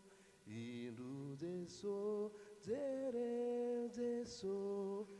Izy izao dia mihevitra anao. Indro Jesosy jereo. Izay fiverenana hira zay no afatra omen'Andriamanitra indray alohan'ny isarasika eto. Izy izao dia mihevitra anao. Andriamanitra tompoko dia Andriamanitra mpamorona mandrak'androany. Raha mbola velona aina antsika isanao dia misy famoronan'Andriamanitra ataony foana ao anatin'ny fiainantsika isanandro. Isaky ny segonda, isaky ny sy takatry ny saisika dia misy famoronana. So ihany fa misy ny siansa afantarasika tena misy marina ka izany. Fa misy tompoko isanandro. Izany manamarina fa izy izao dia mihevitra anao. Sika miteny izao zany fa sika mila misokatra hoe tena izany marina ve. Sika taloha raha makeny amin'ireny le épicerie tany Madagasikara reny dia mahita soratra foana hoe tsy manao trosa anio. Dia tonga eo zany anao rapiso dia izay ihany hitanao eo fa tsy hoe rapiso izany mety manao trosa fa mivenao anao rapiso dia tsy manao trosa anio. Dia valabla foana zay teny zay isanandro vao miditra amin'le épicerie anao. Dia raha raisika ty teny androany ty izy izao dia mihevitra anao. Dia raisy famarinana fa présent foana zany zay na rapiso ary ianao dia zay foana ny tsy miovan'Andriamanitra zany. Dia raha andeha sika isanao dia matokisa fa Andriamanitra eo foana izy. Ataovy tena hoe tena kama farak'izay akaiky. Na misy zavatra tsy mifanaraka amin'ny saina ary dia eo misy anao vao tena hainao marina ho tona ny fiainako izany Jesosy fa izany misy ilay zavatra rehetraretiko dia le izy a travail le izy sika sy manao blabla eto fa zavatra iainana zany mety hoe tsy jour lendemain raha piso ianao zany dia satria nandrain'i Jesosy androany dia hoe tonga dia zara nga le olona sy mitaitaina zany soa manak'izay a fa mety mbola misy zavatra mampitaitainao fa me malefaka le fitaitainanao satria me mitombo le fatokison'Andriamanitra araka le nitenen'ny paster tamin'ny fampianarana teo hoe misy zavatra brisen'Andriamanitra any a mba tonga asika atoky ohatran'sika le makany amin'ny plage reny dia mahita an'le voalohany andeha ahoana olona ihany e sable lasa gale ametraka condition be zany satria malailaina sika ho any amin'le gale fa ohatra hoe mamparary tongotra dia nefa rehefa tonga any amin'le gale sika dia misy zavatra ampianarin'Andriamanitra fa ahoana moa tonga ny ohatran'ny gale boribory tamin'ny voalohany iny maranitra be fa noho ny travail mandeha zany dia lasa boribory izy dia mandeha sy kelikely tompoko io fa rehefa tena manaiky an'Andriamanitra sika dia hitanao hoe tena raisin'Andriamanitra marina kay zany fiainako zany satria ho hitasika miandalana eny zany hoe aikay zao ny antony tamin'le mpandirika Jesosy efa misy fitiavanao anakay taorianan'iny fa zany hevitra hoe tena vomafy indray aho dia zavatra heverisika hoe échec amin'ny fiainana aikay a ain'Andriamanitra mamadika an'iny a zava-soa amin'ny fiainasika fa raha fantatry ny satana hoe zany fahafatesan'i Jesosy zany a no lalina monjena asika dia nataony zay tsy hatanteraka an'izany fa ohatrany hoe izy ny mieritreritra an'izany hoe any amin'ny lalam-pandresena zany fahafatesana Andriamanitra alleloia Jesosy a ianao indray mihevitra anay isanandro tsy samaty zany amin'ity tany ity na vady isanandro ao an-trano ara na zanaka misy limite reny rehefa tena raikitra ny sakoroka fa Jesosy zany sy miala inona zavatra manoloana anao eo dia izy vonona foana natramin'ny fahafatesana arany ary efa nataony zany hiatrika ny zavatra rehetra dia tena atao farak'izay akama farak'izay akaikiny sika moa miteny foana hoe tsy manara-bandy akama Jesosy tsy manara-bandy akama fa tena hiainana misy hoe tena mihoatra noho ny akama re satria sakaizany antsoina asika ary mihoatrona zany satria nanasany rany dia raha andeha zasy ianao a dia mandehana topoka amin'ny fatokisana fa omba tsika isanandro Jesosy a mandra-pahatonga anao any amin'ny lanitra alleloia Jesosy a alleloia sotra Jesosy a andeha zay Jesosy a araka le soratra eny amin'ny t-shirt ny paster hoe no limite iny Jesosy afao zay Jesosy a mba tena ho sloganay zany hoe miaraka amin'Andriamanitra no limite izahay dia amboary ny fiainanay Jesosy a mba ho sensible izahay amin'ny ara-panahy fa sy hoe sy netakanjo nanaovany paster dia no limite ny voatonga ny tany am-piangonana fa misy afatra amin'ireny tonga ho azy Jesosy raha matakatra ny sainay fa Jesosy no limite Jésus dia ho tanteraka amin'ny fiainanay koa zany dia mandehana tompoko tahin'Andriamanitra zaho sy ianao a alleloia fa fahasavan'Andriamanitra matoa zao ay a fahasavan'Andriamanitra matoa zao asika saray avy alleloia amen